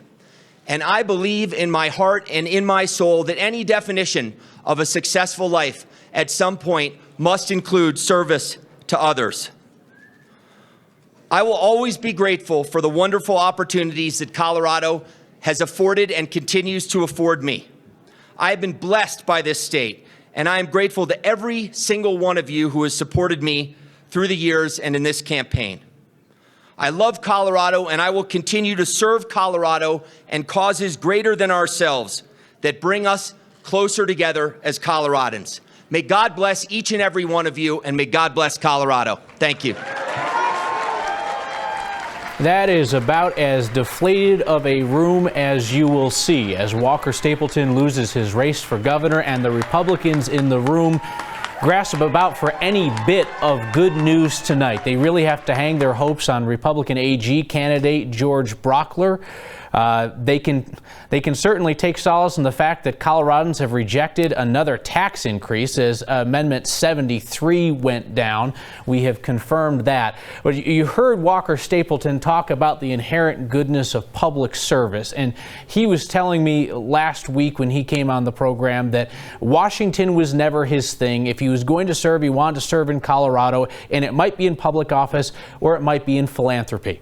There's been a lot of talk about Congressman incoming Governor Polis's wealth. Walker Stapleton's also a wealthy guy, not nearly as wealthy as Jared Polis, but I might expect that he would do something in the philanthropic space, or rather continue his work in his family's philanthropic space in the years to come, as he is soundly defeated by Jared Polis, the congressman from Boulder, making history tonight. This was not something that he chose to talk about during the campaign a lot, the fact that he becomes Colorado's first Jewish governor, America's first openly gay governor elected. There's one LGBT governor elected in American history. That's Kate Brown, the Democrat in Oregon. But Jared Polis did not run saying he wanted to make history. He ran on ideas, and Coloradans endorsed them this evening. So we are expecting to hear from Jason Crow, Democratic incoming congressman in Colorado's 6th congressional district, in just a moment. We are also hearing that Jared Polis may take to the stage in a little bit. The Democratic Party chairwoman Morgan Carroll was just addressing a rocking room just a few moments ago. They have lots to celebrate tonight, and the question now becomes, do Colorado Democrats pull off a clean sweep? A clean sweep in a state in which Coloradans have long liked to ticket split when it comes to statewide races. We could be looking at perhaps an unprecedented situation if they hand things over in their entirety. I believe I was just told in my ear, correct me if I'm wrong, that Amendment 74 has gone down. Amendment 74 would change the Colorado Constitution to allow property owners to be reimbursed if a law or a regulation devalued their property. All right. You saw the Farm Bureau as the face of this, but smart folks knew that this was really oil and gas money, and that this was an insurance policy on Proposition 112 should it essentially ban new oil and gas drilling in Colorado. Here is Republican Congressman Mike Kaufman, ousted from Congress after 5 terms. They dramatically changed it from an area that the late Senator John McCain carried by 8 points in 2008 in the 2008 presidential election to one that former President Barack Obama carried by 8 points in that same election. The boundary shifted north into Aurora and Adams County, into some of the most diverse communities in Colorado, with 20% of the residents of the redrawn congressional district being born outside of the United States. Those who have obtained their citizenship are overwhelmingly registered as Democrats because they believe that Republicans aren't simply against illegal immigration, but they are against immigrants. I embraced and cherished the diversity of this new district, and I have worked hard to become a part of their communities. I've learned so much from my time with the Hispanic, African, and immigrant and Asian immigrant communities. My experience in listening to them and understanding their respective cultures and challenges in achieving the American dream has not only made me an effective congressman, but it has made me a better person. I knew this was going to be a tough race. Whenever a new president takes office, the party that has the White House historically pays a political price in that first midterm election. I knew that my only hope of winning was to localize the race as a referendum on my leadership, and that if the race was nationalized as a referendum on the president, that I simply could not win this race. In this congressional district and this race, it was a referendum on the president. In the end, the waves were too big for this ship of ours to stay afloat. We've shocked the political world in the last 3 elections, but tonight it wasn't to be. But even when Washington power brokers walked away from our race, you didn't quit, I didn't quit, we didn't quit.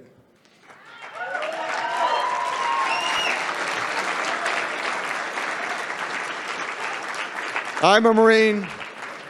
You are proud Americans. And this great country is something we will all keep fighting for again and again and again. I want to commend my opponent on his victory. My congratulations to United States Representative-elect Jason Crow and his family on their election victory tonight, and to the people of the 6th Congressional District who allowed me to serve them in the Congress for the last 10 years. As Americans, it is our duty to root for his success. We are all in this together. We pray that God would grant Jason wisdom in all that he does.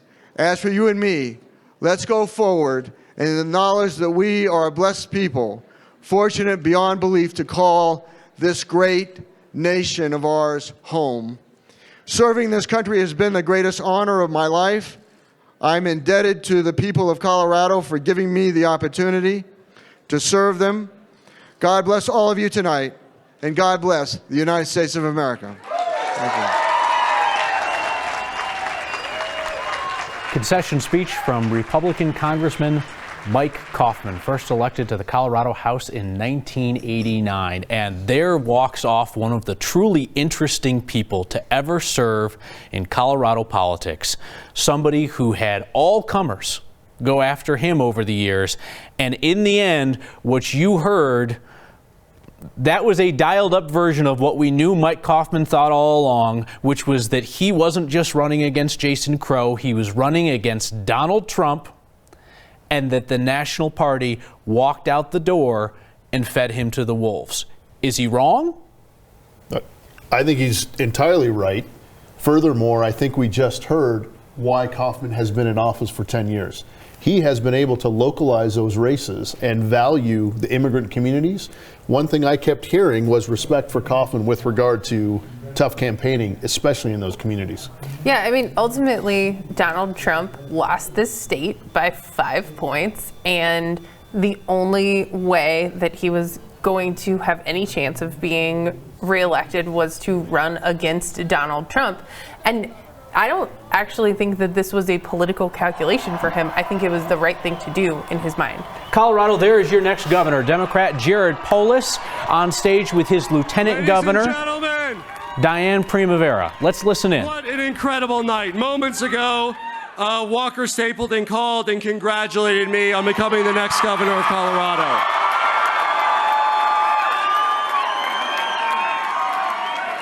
Tonight, we reaffirm what an amazing state that we live in. In Colorado, we dream, we dare, and we do, whether it's embracing big ideas or hiking our amazing mountains. We don't back down when something is challenging. We see problems as opportunities in our state of Colorado. As your governor, I want to serve to protect our Colorado way of life in my heart and in my mind, and I pledge to serve all Coloradans, no matter your party, no matter where you live, no matter your race, or no matter your gender. We are all in this together.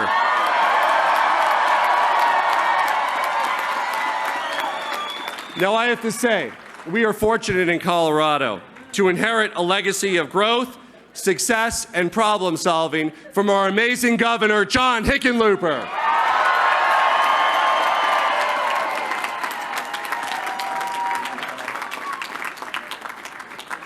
And I also want to take a moment to thank Walker Stapleton for his 8 years of service to our state and for giving his precious time to add to the discussion and the dialogue about ideas to make our state even better. Thank you, Walker. You know what? Together, Diane and I are going to work every day to build an economy where Coloradans from all walks of life aren't just getting by, but can thrive here in our great state. We want to make sure every child, regardless of the zip code they grow up in, has a great education, beginning with full-day kindergarten. Today, I talked with Republican Representative Jim Wilson of Salida to discuss the first stages of putting in place bipartisan support for full-day kindergarten for every child in Colorado. I also want to take a moment to acknowledge where we are and how we got here. You know, tonight, right here in Colorado, we proved that no barrier should stand in the way of pursuing our dreams. We proved that we're an inclusive state that values every contribution, regardless of someone's sexual orientation or gender identity. And for the LGBTQ pioneers for equality in the generations before me, who endured so much hardship and hurt to make it possible for so many of us, myself included, to live and to love openly and proudly. And to the people right here in this room, I want to say I'm profoundly grateful for all of the work we've done to overcome. Thank you.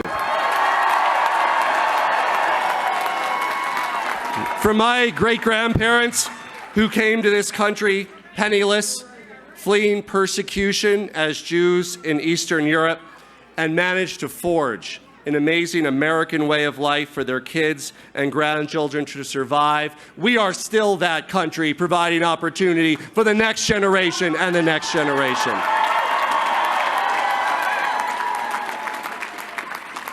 You know, I am so proud to be here with Diane Primavera, who is a fighter for the right reasons.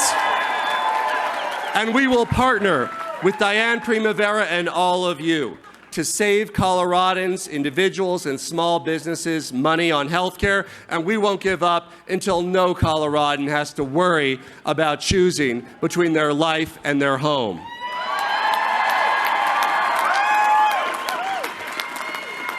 And you know what? We're going to do this all together as a team. From the Western Slope to the Eastern Plains to Southern Colorado to the Front Range, Republicans, Independents, Democrats, Greens, Libertarians, and those Coloradans who chose not even to vote. Because you know what? All too often in campaigns, people see it falsely as a zero-sum game. Us versus them. One wins, the other loses. But you know what? For this transition, and as we move into governing, we're going to show that we can all win together. I want us all to win, and tonight is the beginning of that incredible journey for our state.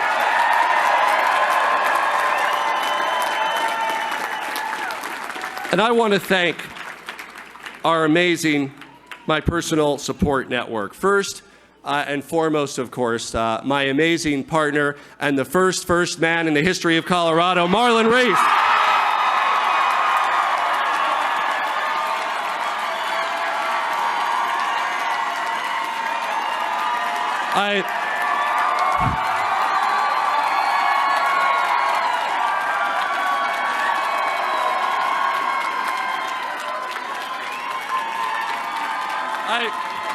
I also want to thank my amazing parents, Susan Polishutz and Stephen Schutz, my great my great kids, my cousins, my friends, and most of all our volunteers, whether it's Andy in Lakewood, who worked tireless shifts and hours, Carla in Arapahoe County, and so many others, over 4,000 volunteers across this state. Give yourselves a round of applause.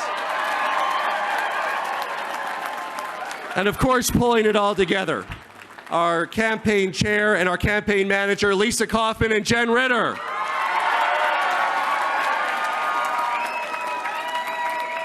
I want to thank my constituents in Colorado's amazing 2nd Congressional District in Northern Colorado. And congratulations, Northern Colorado and the Mountain Country, on electing a terrific new Congressman, Joe Neguse.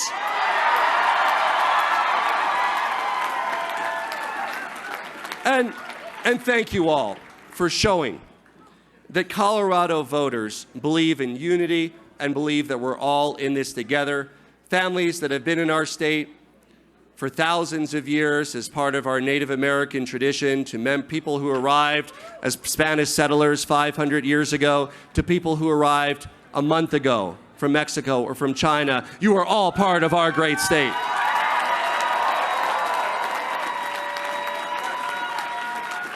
And you know what?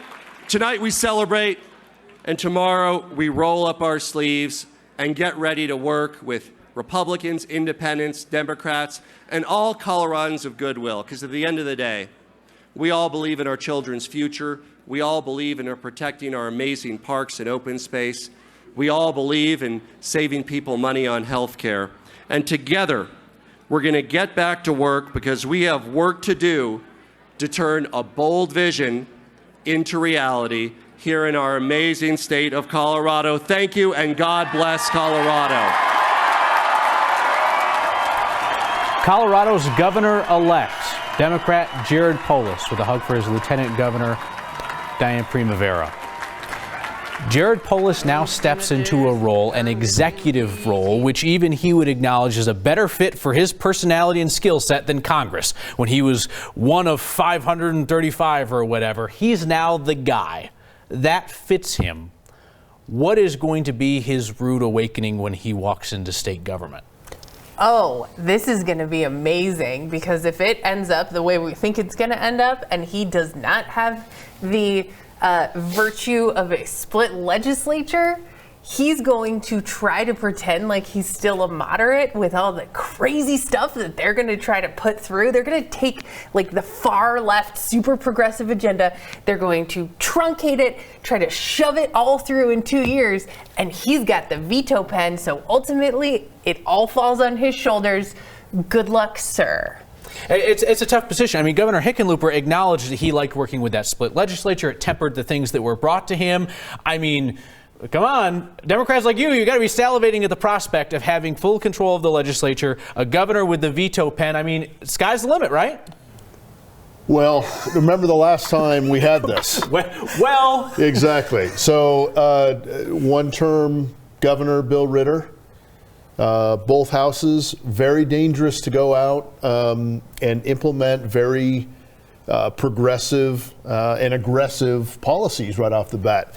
I think the message is maintain a moderate stance in a moderate state like Colorado, which is, as you point out, let's call it very difficult where you have both chambers. Sure. So let's not forget now that a lot of what Polis talked about would take tax increases to do. Coloradans get to vote on those. So he does have that release mechanism to say, oh, hey, we want to do this program. Let's put it up for a vote. Oh, it fails. Sorry, guys, we can't afford it. By the way, if you're playing our bingo at home, one of the squares is Jared Polis talks about something, but not how he's going to pay for it. And you can check that off, because I think that was full day kindergarten that he mentioned there. Going to return to this in just a moment here. But your best guess, do Republicans win any statewide office tonight? I think it's all blue. Kelly? Brockler's tight, but I don't know, man. I don't know. Okay. Boo. Quote, I don't know, man. I don't know. We're 45 seconds away from our next update for all of the viewers on 9 News who have been watching the national coverage. I've not been watching that as closely as I've watched the local races, but it is very fair to say that Colorado has seen a lot harder swing to the left than America did as a whole. The blue wave that you are seeing in Colorado tonight, that is not representative of the nation as a whole. Going to step away for this NBC cut-in, join my colleague Kim Christensen, and our in-depth coverage of local races continues on 9news.com and on Facebook in just a moment.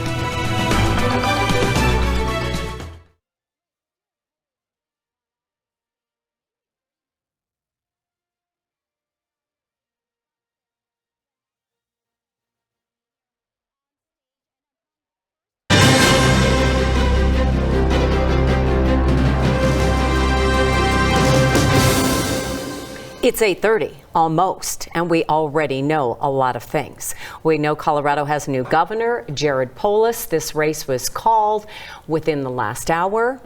Both Polis and Stapleton have spoken to their respective crowds, and the Republican room was dead. I mean, they understand that they are in for a very tough night in this race and across the landscape in Colorado. We want to go to Democratic headquarters, where our Anusha Roy is standing by after Jared Polis talked to the crowd there. He nodded to history, Anusha, but as he has throughout the entire campaign, he wanted to spend the bulk of time talking about policy. Yeah, so one of the first pledges he made as Colorado's brand new governor was talking about education and how he wants to work towards full-day kindergarten for children across the state. He then kind of broadened his speech, talking about how he wants to represent people from all walks of life, all groups here in Colorado. Take a listen to what he had to say. I also want to take a moment to acknowledge where we are and how we got here. You know, tonight, right here in Colorado, we proved that no barrier should stand in the way of pursuing our dreams. We proved that we're an inclusive state that values every contribution, regardless of someone's sexual orientation or gender identity. So, of course, like we have mentioned before, Jared Polis is now the first openly gay governor elected to office in the entire country. Also the first Jewish governor elected here in Colorado. So like you guys mentioned, it was a nod to history that was made here in just the last couple of hours. We're going to head over to Ryan now for a look at what's happening at the GOP headquarters. Well, I'll tell you what, Anusha, it was 7:45 when the comms director for the Colorado GOP got up here on stage and started reading the early returns, and the energy in this room left in a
They are the reason we ran this race. This campaign was not easy, but one look at them was all it took to fight harder. Anderson, Josephine, and every child in America deserves nothing less than the very best of our efforts to hand off a country that is worthy of them. Tonight is for all of them, and tomorrow will be too. Finally, I want to thank my wife, Des.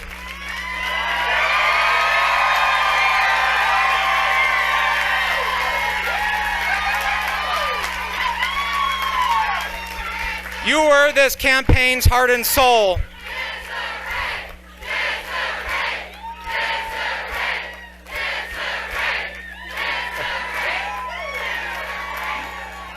You were this campaign's heart and soul, but you were also somehow more than that. You were our best spokeswoman. You did a million things, large and small, to make this campaign what it is. Everything I do in my life will begin and end with you. I love you so much. Thank you for walking every step of this journey with me.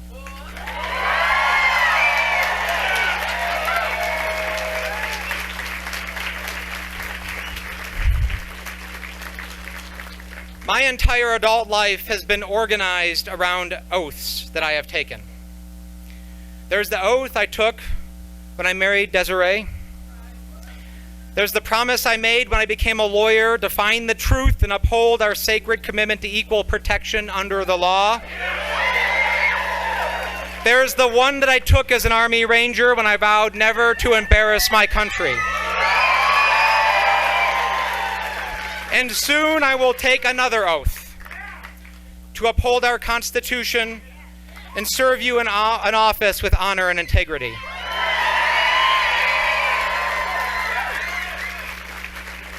All of these oaths were all taken with the same fundamental set of values.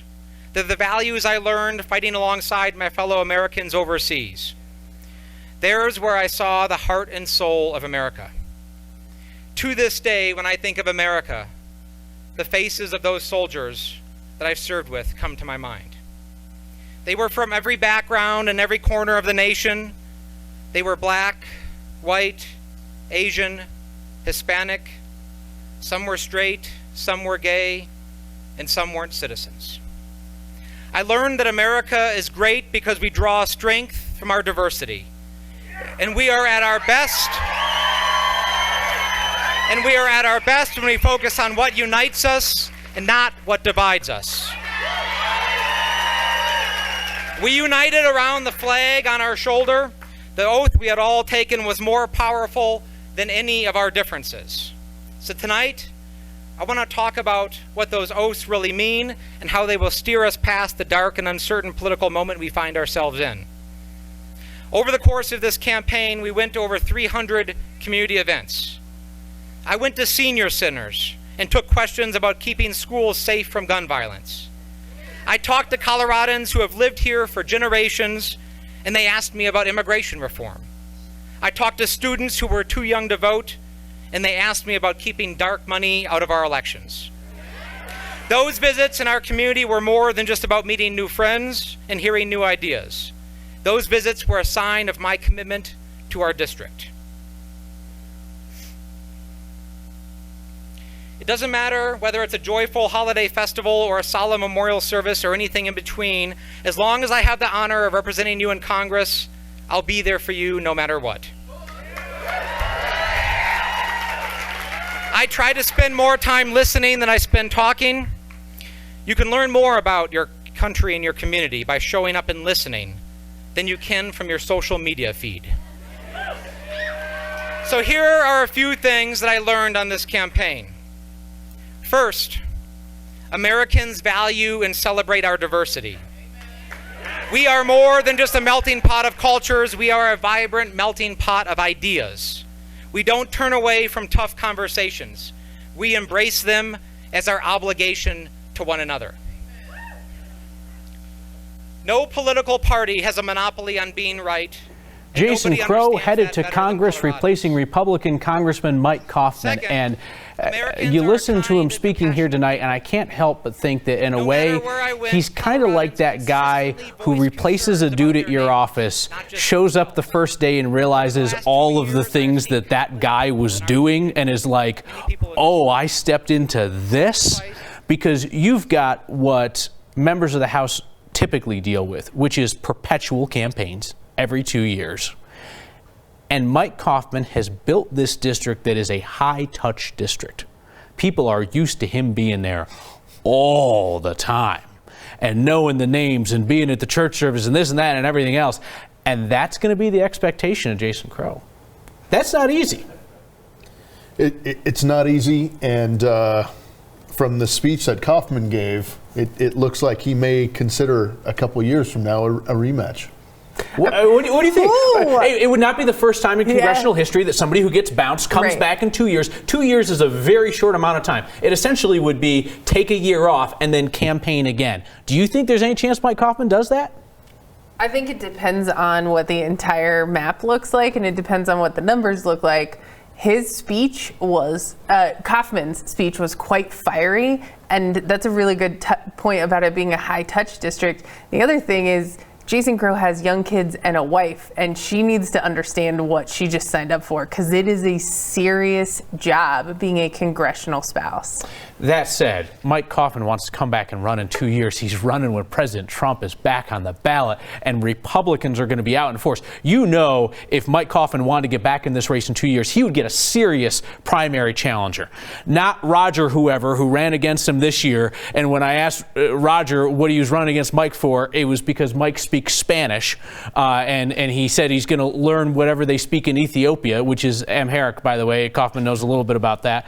But he would get a serious primary challenge, would he not? Because he's not loyal enough to Trump. Well, I think ultimately the question that we have to figure out tonight is, do Republicans want to be the most principled people in the room, or do Republicans want to actually win something? And that is the question that we were talking about when we're talking about the nomination of candidates and the method by which we do it. We have to figure out where that path is for us. And frankly, the nomination of Mike Kaufman would be a really good indicator that maybe we've learned some lessons from this shellacking tonight.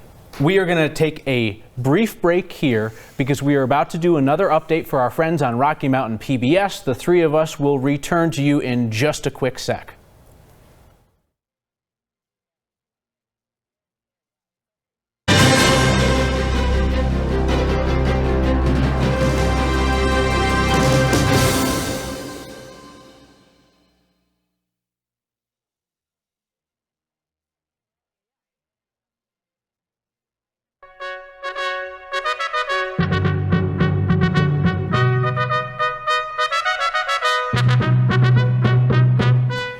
Welcome. Thank you for watching Rocky Mountain PBS tonight. I'm Kyle Clark from their partner organization, 9 News, standing by with the 9 News political experts, Democrat James Mejia and Republican Kelly Maher. You are describing this evening, Kelly, as a shellacking for your Republican Party. What is the bright spot, if there is one, for Colorado Republicans? Well, Kyle, I mean, you know my favorite thing to say, which is, I told you so, and I'm going to get to do that for the next 2 years as Democrats overreach. James, what is the opportunity and what are the potential threats for Democrats as they look at a Governor Polis, a state legislature that appears to be moving in their direction, and perhaps a sweep of the statewide offices? Opportunities and threats. Well, the threat, obviously, is you cannot overreach. You've got to govern moderately in a moderate state. I would classify Colorado still as a moderate state, so not going too far. Despite the fact that Republicans didn't just get outvoted by Democrats tonight, but also by left-leaning unaffiliates, you still say Colorado's a purple state, a moderate state. I would say so, absolutely. I mean, this is a historical election. I mean, we're sending the first African American in our congressional delegate. I think we have a huge opportunity to bring in a record number of Latinos. History is being made in this election. There's no question about it. James making reference to Representative-elect Joe Neguse taking over Jared Polis's seat in Boulder. Your coverage continues on Rocky Mountain PBS. You're also welcome to join us on the networks of 9 News.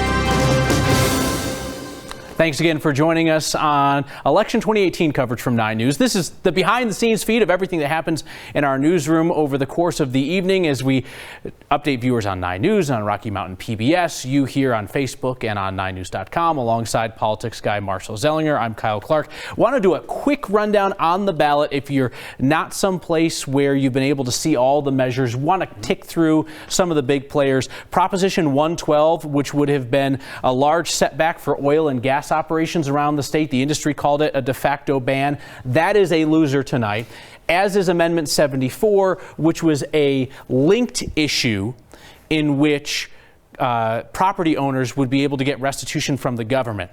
A 16-point loss as it stands for Proposition 112 right now. That's interesting, because if that was close, there's a good chance that's coming back in 2 years. But the fact that it was a proposition in the first place is that it's in the hands of the lawmakers. So whatever it says 2,500 feet, lawmakers could have been like, well, maybe voters really meant 2,000. So explain what that means. So the difference between the amendment and the proposition, which is really key in this, because we're talking Proposition 112, because it's a proposition, you're putting it in state statute. State lawmakers have control over state statute, and they can make adjustments to it.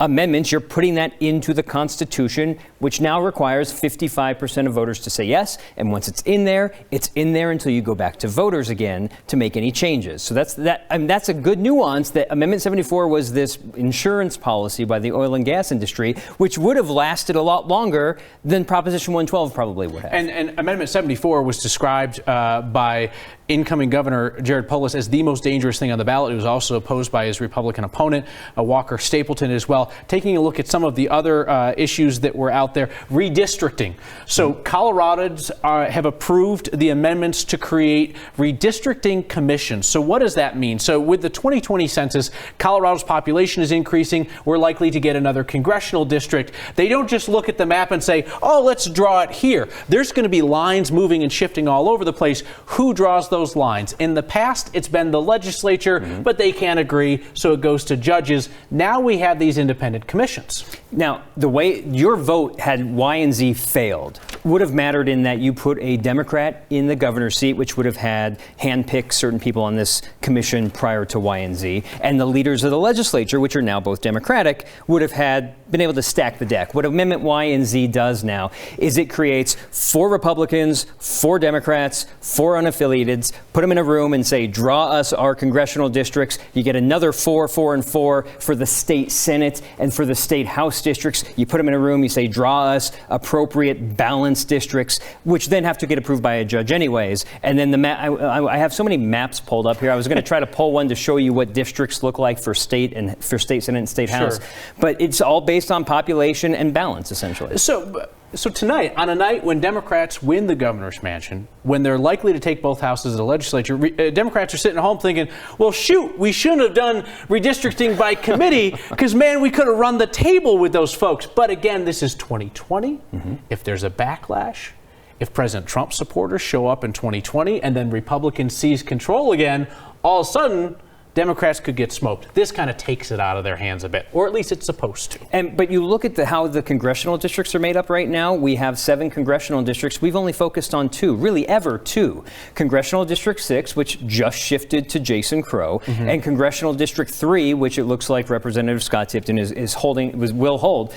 Those are the ones that every other congressional district is really stacked Democratic or Republican. So it's going to be really key in 2 years when the population numbers come in, and if Colorado gets that 8th congressional district, which one gets butchered? Are we going to have more balance? Like, man, we're really going to have like 4 races that we might be watching every 2 years. To give you an idea of how rare the flip is that we saw tonight in Congressional District 6, in which Republican Congressman Mike Kaufman lost to Democrat Jason Crow, it's been a decade since a congressional district in Colorado flipped red to blue. My colleague Chris Vanderveen is standing by to bring in 2 more voices to the conversation. Kyle, we're joined by Laura Carno and Whitney Traylor, sort of add that additional perspective. I got to ask this question. And Laura, I'm going to start off with you. We are sort of looking at an election where Democrat race, statewide race after statewide race, doing well. Is this a vote against the president, or is this something else? Is this a vote against Trump, or something else going on here in Colorado? Yeah, and this wasn't a Trump state. This was a Ted Cruz state on the Republican side. And look, I think what we're seeing here is we have a president who has had some very successful policies, but he speaks about our values, our conservative values, in a way that isn't appealing to suburban moms. And so when we look at is it a candidate issue? Is it just a backlash against Trump? Who do we have that can speak about freedom, about safety, about prosperity in a way that those suburban moms can hear about, because they're successful policies. But I think there's a lot of backlash against Trump on how you hear a lot about his tone, the words, and the tone. Brittany, your thoughts on that? Well, I think to say it's the words and the tone is to underplay it a little bit. It's not the words and the tone. It's the words, the tone, the policy. I mean, his policies on immigration, obviously, the economy, the polls said the economy's doing great. That wasn't enough to get the base out, so they had to start with this fear-mongering, which is, there's a ragtag group of people slowly making their way up, and we're, threatening, we're putting the military out there, and then right before the election to talk about, well, if they throw rocks, we're going to shoot them. I mean, that doesn't make any sense. So let's talk about something you're not supposed to talk about on election night, about the next election. Okay. But we're talking about in your mind, Laura, how does a Republican walk that fine line of being charismatic and sticking true to conservative ideals, and yet also know that in this state, the president isn't necessarily as popular as in other states? What do you look for in a candidate 2 years from now, 4 years from now, that maybe we haven't had the state now? Yeah, I think we look at fresh faces. We saw some fresh faces this time around. Lang Sias as the lieutenant governor candidate. A couple years ago, we had Heidi Ganahl running statewide as CU region. There are some great people out there on the conservative side who do that really great job of speaking about our values in a way that isn't offensive to people in the middle, isn't offensive to people who don't like politics.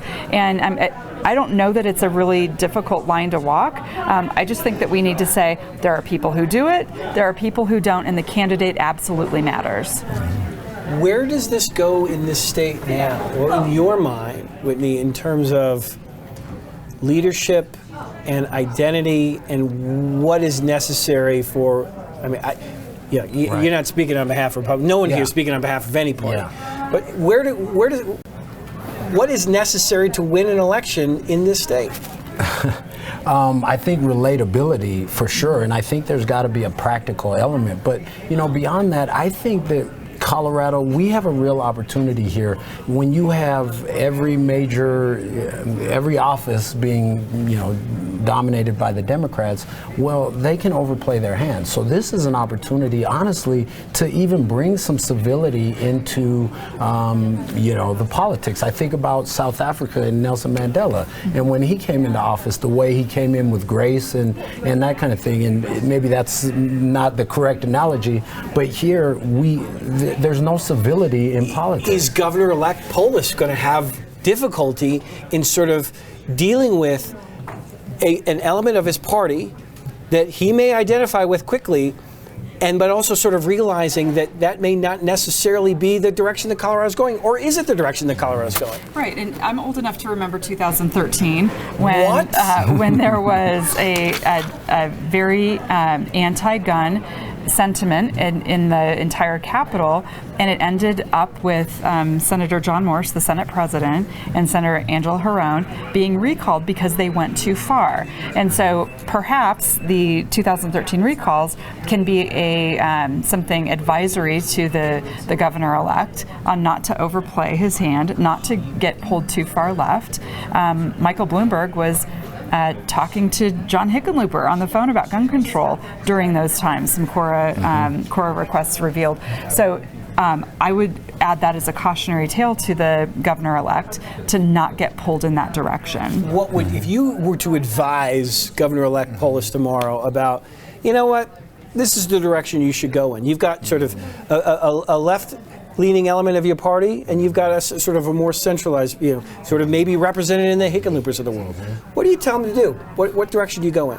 Well, I think you have to have some balance. You have to strike some balance, and so I think actually, I'm in favor of the idea of having some Republicans in your cabinet around the board, because especially now it's easy to be in an echo chamber and everybody kind of reinforcing their own worldview and us going in this direction. Because I'm concerned about the notion of we're either socialists or racist, and there's nothing in between. And I'd like to see us come back a little bit more to the middle. And it's interesting because the state, I think we have an opportunity to figure out who we are as a state, because right now we have this booming economy and we have a lot of rich people and we have this incredible homeless population. I mean, so there's a divide on many levels. So he has a real opportunity, I think. This will not be easy on Governor-elect Polis, will it?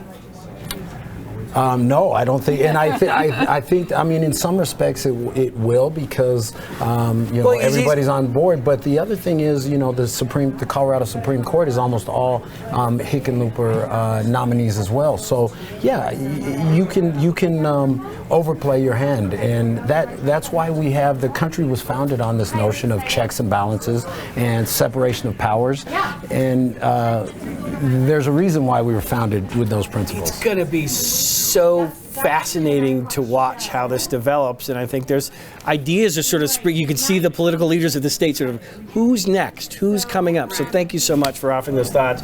Marshall and Kyle, you guys have all the data. We got no data here. We got no map. We got no fancy computer. Sure. You got all that stuff. Go with it. What do you got there? All I got is Marshall. Marshall's got things. All I've got is viewer comments. I shouldn't say that. All I've got is I have viewer comments. Ned writes in saying, I think Congressman Mike Coffin represented his district well. Tough year to be a Republican in a purple district. Jason Crow ran a good race, which got me thinking. We talk so much about how that district is Colorado's swing congressional district, and we say, oh, it's a third, a third, a third. It's purple. It's trending away from that. You have it. Actually, I have a graphic that's going to show us. I just have to figure out which one. I think it's this one here. So this was probably like 30 minutes ago. I think it might be refreshed. This is Arapahoe County. This is Adams County. And you can see it's going to refresh, of course. But it's blue for Jason Crow here. He led Adams County by 22,000. Yeah. But when you bring in Adams County, it's 189 in favor of Kaufman. So you're seeing the Democratic and the unaffiliated in Arapahoe County tilting more Democratic. A Republican stronghold for Mike Coffin was down in Douglas County, where he was comfortably ahead there. Only 3,000 though. So you look at 3,000 in Douglas County, you got less than 1,000 and less than 200 in Adams County, and it's really the voters that are changing in Arapahoe County that are really changing Congressional District 6. 60,000 ballots on a truckload in Adams County is one thing that we learned this year when they lost a full truckload of ballots. That was something. Here we have, this is Gaither, who says, congratulations, Colorado. You elected one of the wealthiest men in the country to the governorship after he dumped over $25 million of his personal fortune into the race to buy the office. A couple of quick things. Jared Polis is not one of the wealthiest men in America. He's one of the wealthiest members of Congress. I believe he is the third wealthiest member of Congress. Previously, that was Darrell Issa of California, who, if I'm not mistaken, made his fortune in Viper car alarms. Did you guys know that? Viper car alarms. Darrell Issa. He's the voice on the car alarms, too. The one that says, or whatever the voice is that says, step away from the car, right. That's him. Anyway, Coloradans also rejected a ballot measure that would have allowed candidates that were at a great funding disadvantage. I believe this is Amendment V, to close that gap by accepting more in contributions. Fascinating that Coloradans elect an uber-wealthy man governor, but reject the idea that other candidates should be able to bring some more money in to level the race against self-funders. Well, Floyd and I were talking about this, just the idea of when you have something, you have these Democratic candidates, but you have conservative values. You also have amendments. People hear amendment, they see the long language, it's automatically vote no. So you have that to weigh.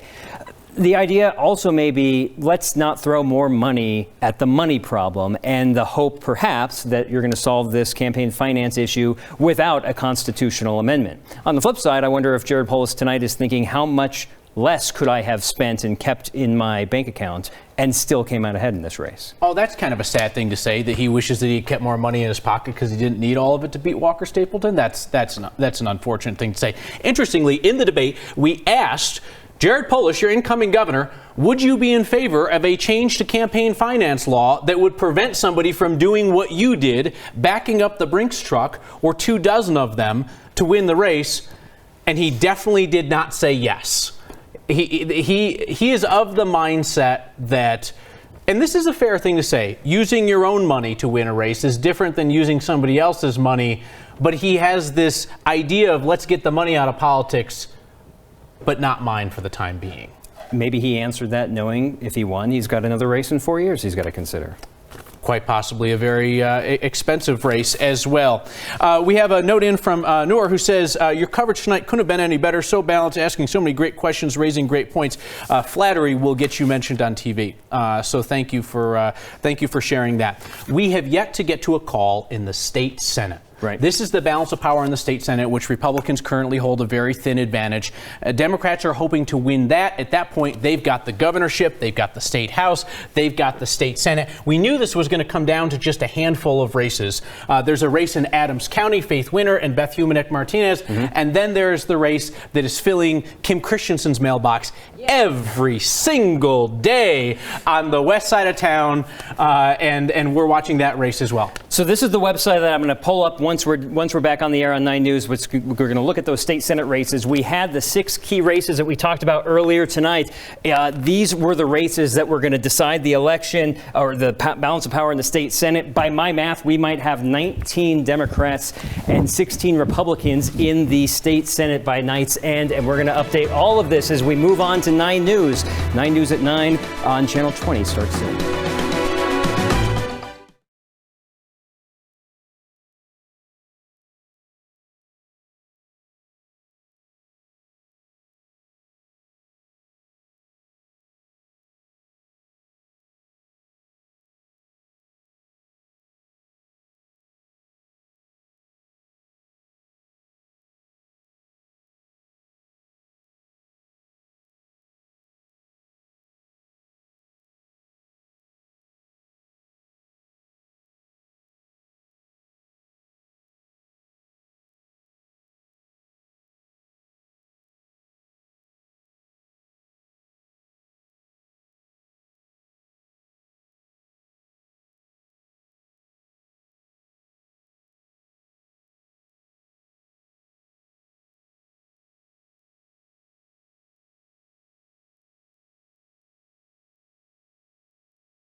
Colorado makes history with a lurch left tonight. Voters choose a new governor and help to change the balance of power in Washington. The man accused of killing his wife and daughters has made a deal, one that will keep Chris Watts from a possible death penalty. 9 News starts now.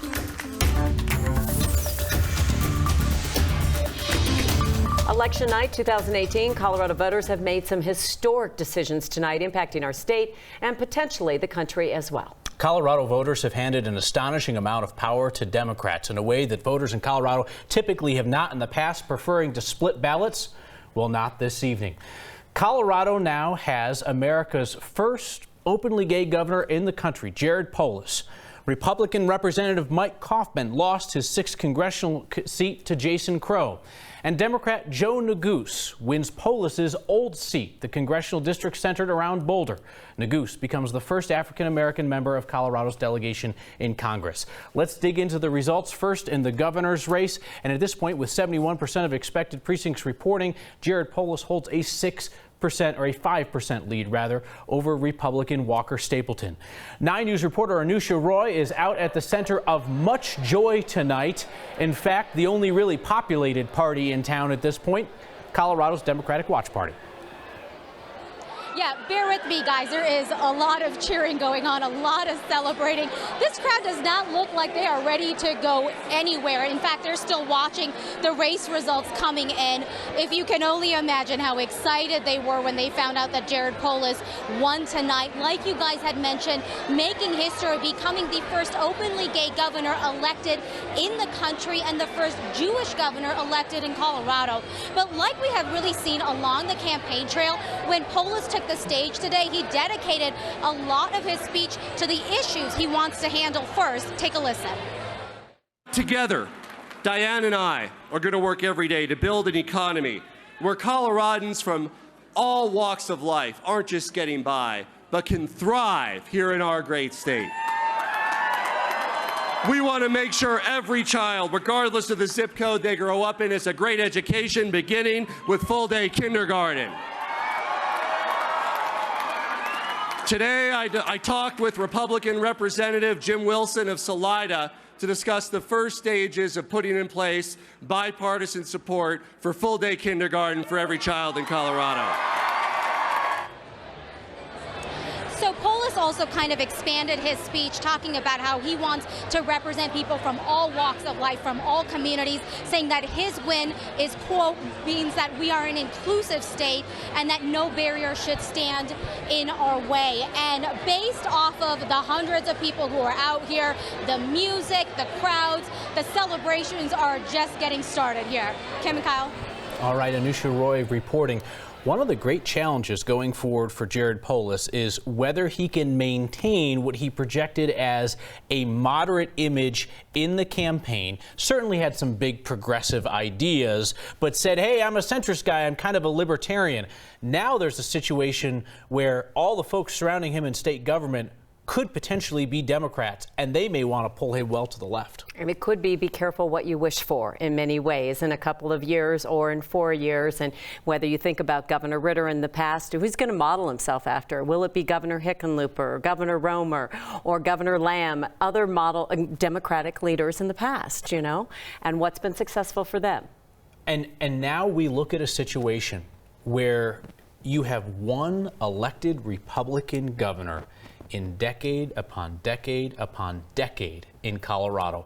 I mean, not since 1970, you've got John Love, and then you've got the Bill Owens administration, 2 terms there. A Republican Walker Stapleton came up short in his effort tonight. In his concession speech, he urged Coloradans to come together. Stapleton promised to continue serving and fighting for Colorado. He had mentioned on our air last week that if this race didn't work out, perhaps philanthropy was going to be where he was going to spend his time. And he pushed against some of his key campaign issues, focusing on roads and infrastructure, affordable housing and education. And he closed his remarks tonight by addressing the young people in the room. I want to speak very quickly to the young people. Public service is a noble calling. Well-intentioned people can still do great good for the state of Colorado and for our nation. And I believe in my heart and in my soul that any definition of a successful life at some point must include service to others. I will always be grateful for the wonderful opportunities that Colorado has afforded and continues to afford me. I have been blessed by this state, and I am grateful to every single one of you who has supported me through the years and in this campaign. Stapleton has 3 young children. He did remark in his speech tonight that his kids would be seeing a bit more of him.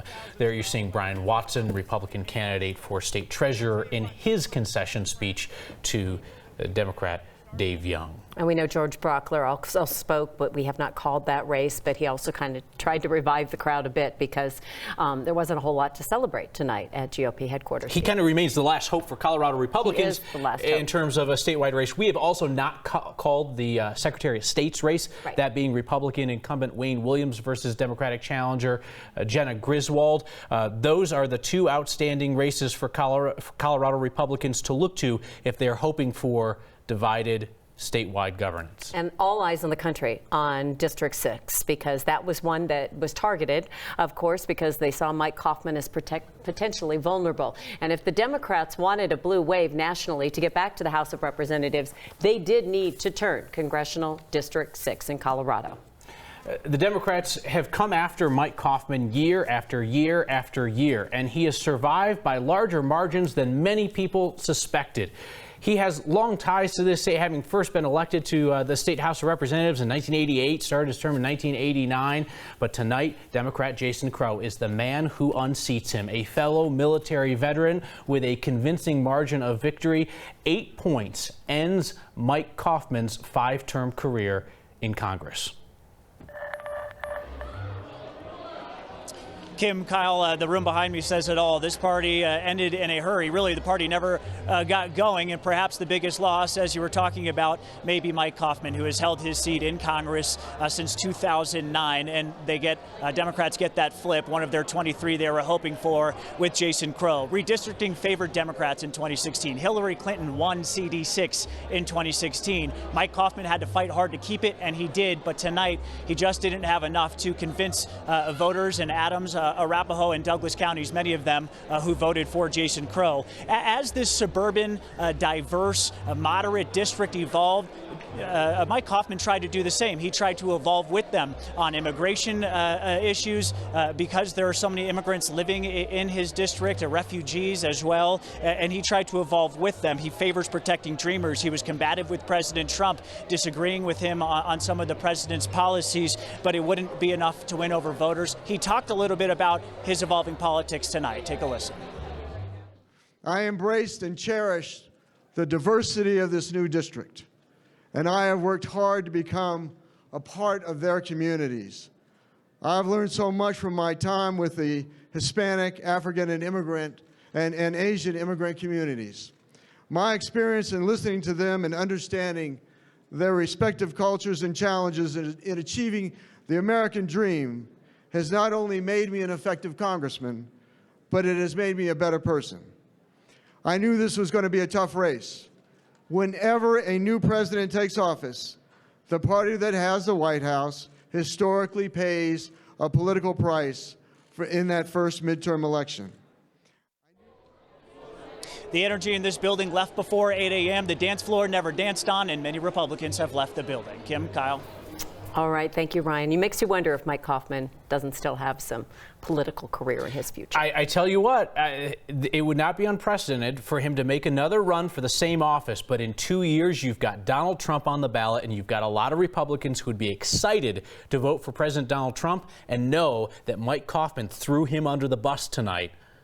So that could present a primary challenge. That could be a tough environment if Mike Coffman wants to get back in that district. And Jason Crow made that his point from the get-go. He was running against the president. That he did. And Mike Coffman knew it, Jason Crow knew it, and Jason Crow pulled out the victory tonight. 9 News reporter Jeremy Hohola has been with the Crow camp throughout the evening. They were expecting victory tonight, Jeremy, but still an excited scene. You know, this room has been erupting all night as they've been watching the results come down on the TV monitors here. I'm going to step out of the way because right in the middle of this crowd here is Jason Crow. No doubt, Kyle, a significant night here in a district that has changed so much over the last several years. And now this district that has long been a Republican stronghold has fallen to this Democrat, Jason Crow. He will take Coffman's seat. The first words out of Jason Crow's mouth at the podium, the words, "We did it." The crowd erupted. A significant night here since this seat has been held by Coffman, as you said, for the past 10 years or so. So what's the first thing that Jason Crow plans to do in office? During a gaggle with the press right after his speech, he said he will build a congressional office that is diverse as his district. He also says he will focus on campaign finance reform. But also at the podium, during his victory speech, he talked about his opponent. Here's what he said about Mike Coffman. To be very clear, Mike Coffman and his supporters are not our enemies. This is politics, not war. And I will never stop trying to find common ground where I can. I wish him all the best going forward. And there you have it, a different district and a different candidate. Kyle and Kim, back to you. All right, Jeremy, thank you very much. We have more coverage coming up on this hour-long edition of 9 News at 9. You can see all of the election results as we have them, as well as the speeches, the acceptance and the concession speeches of the candidates posted on 9news.com.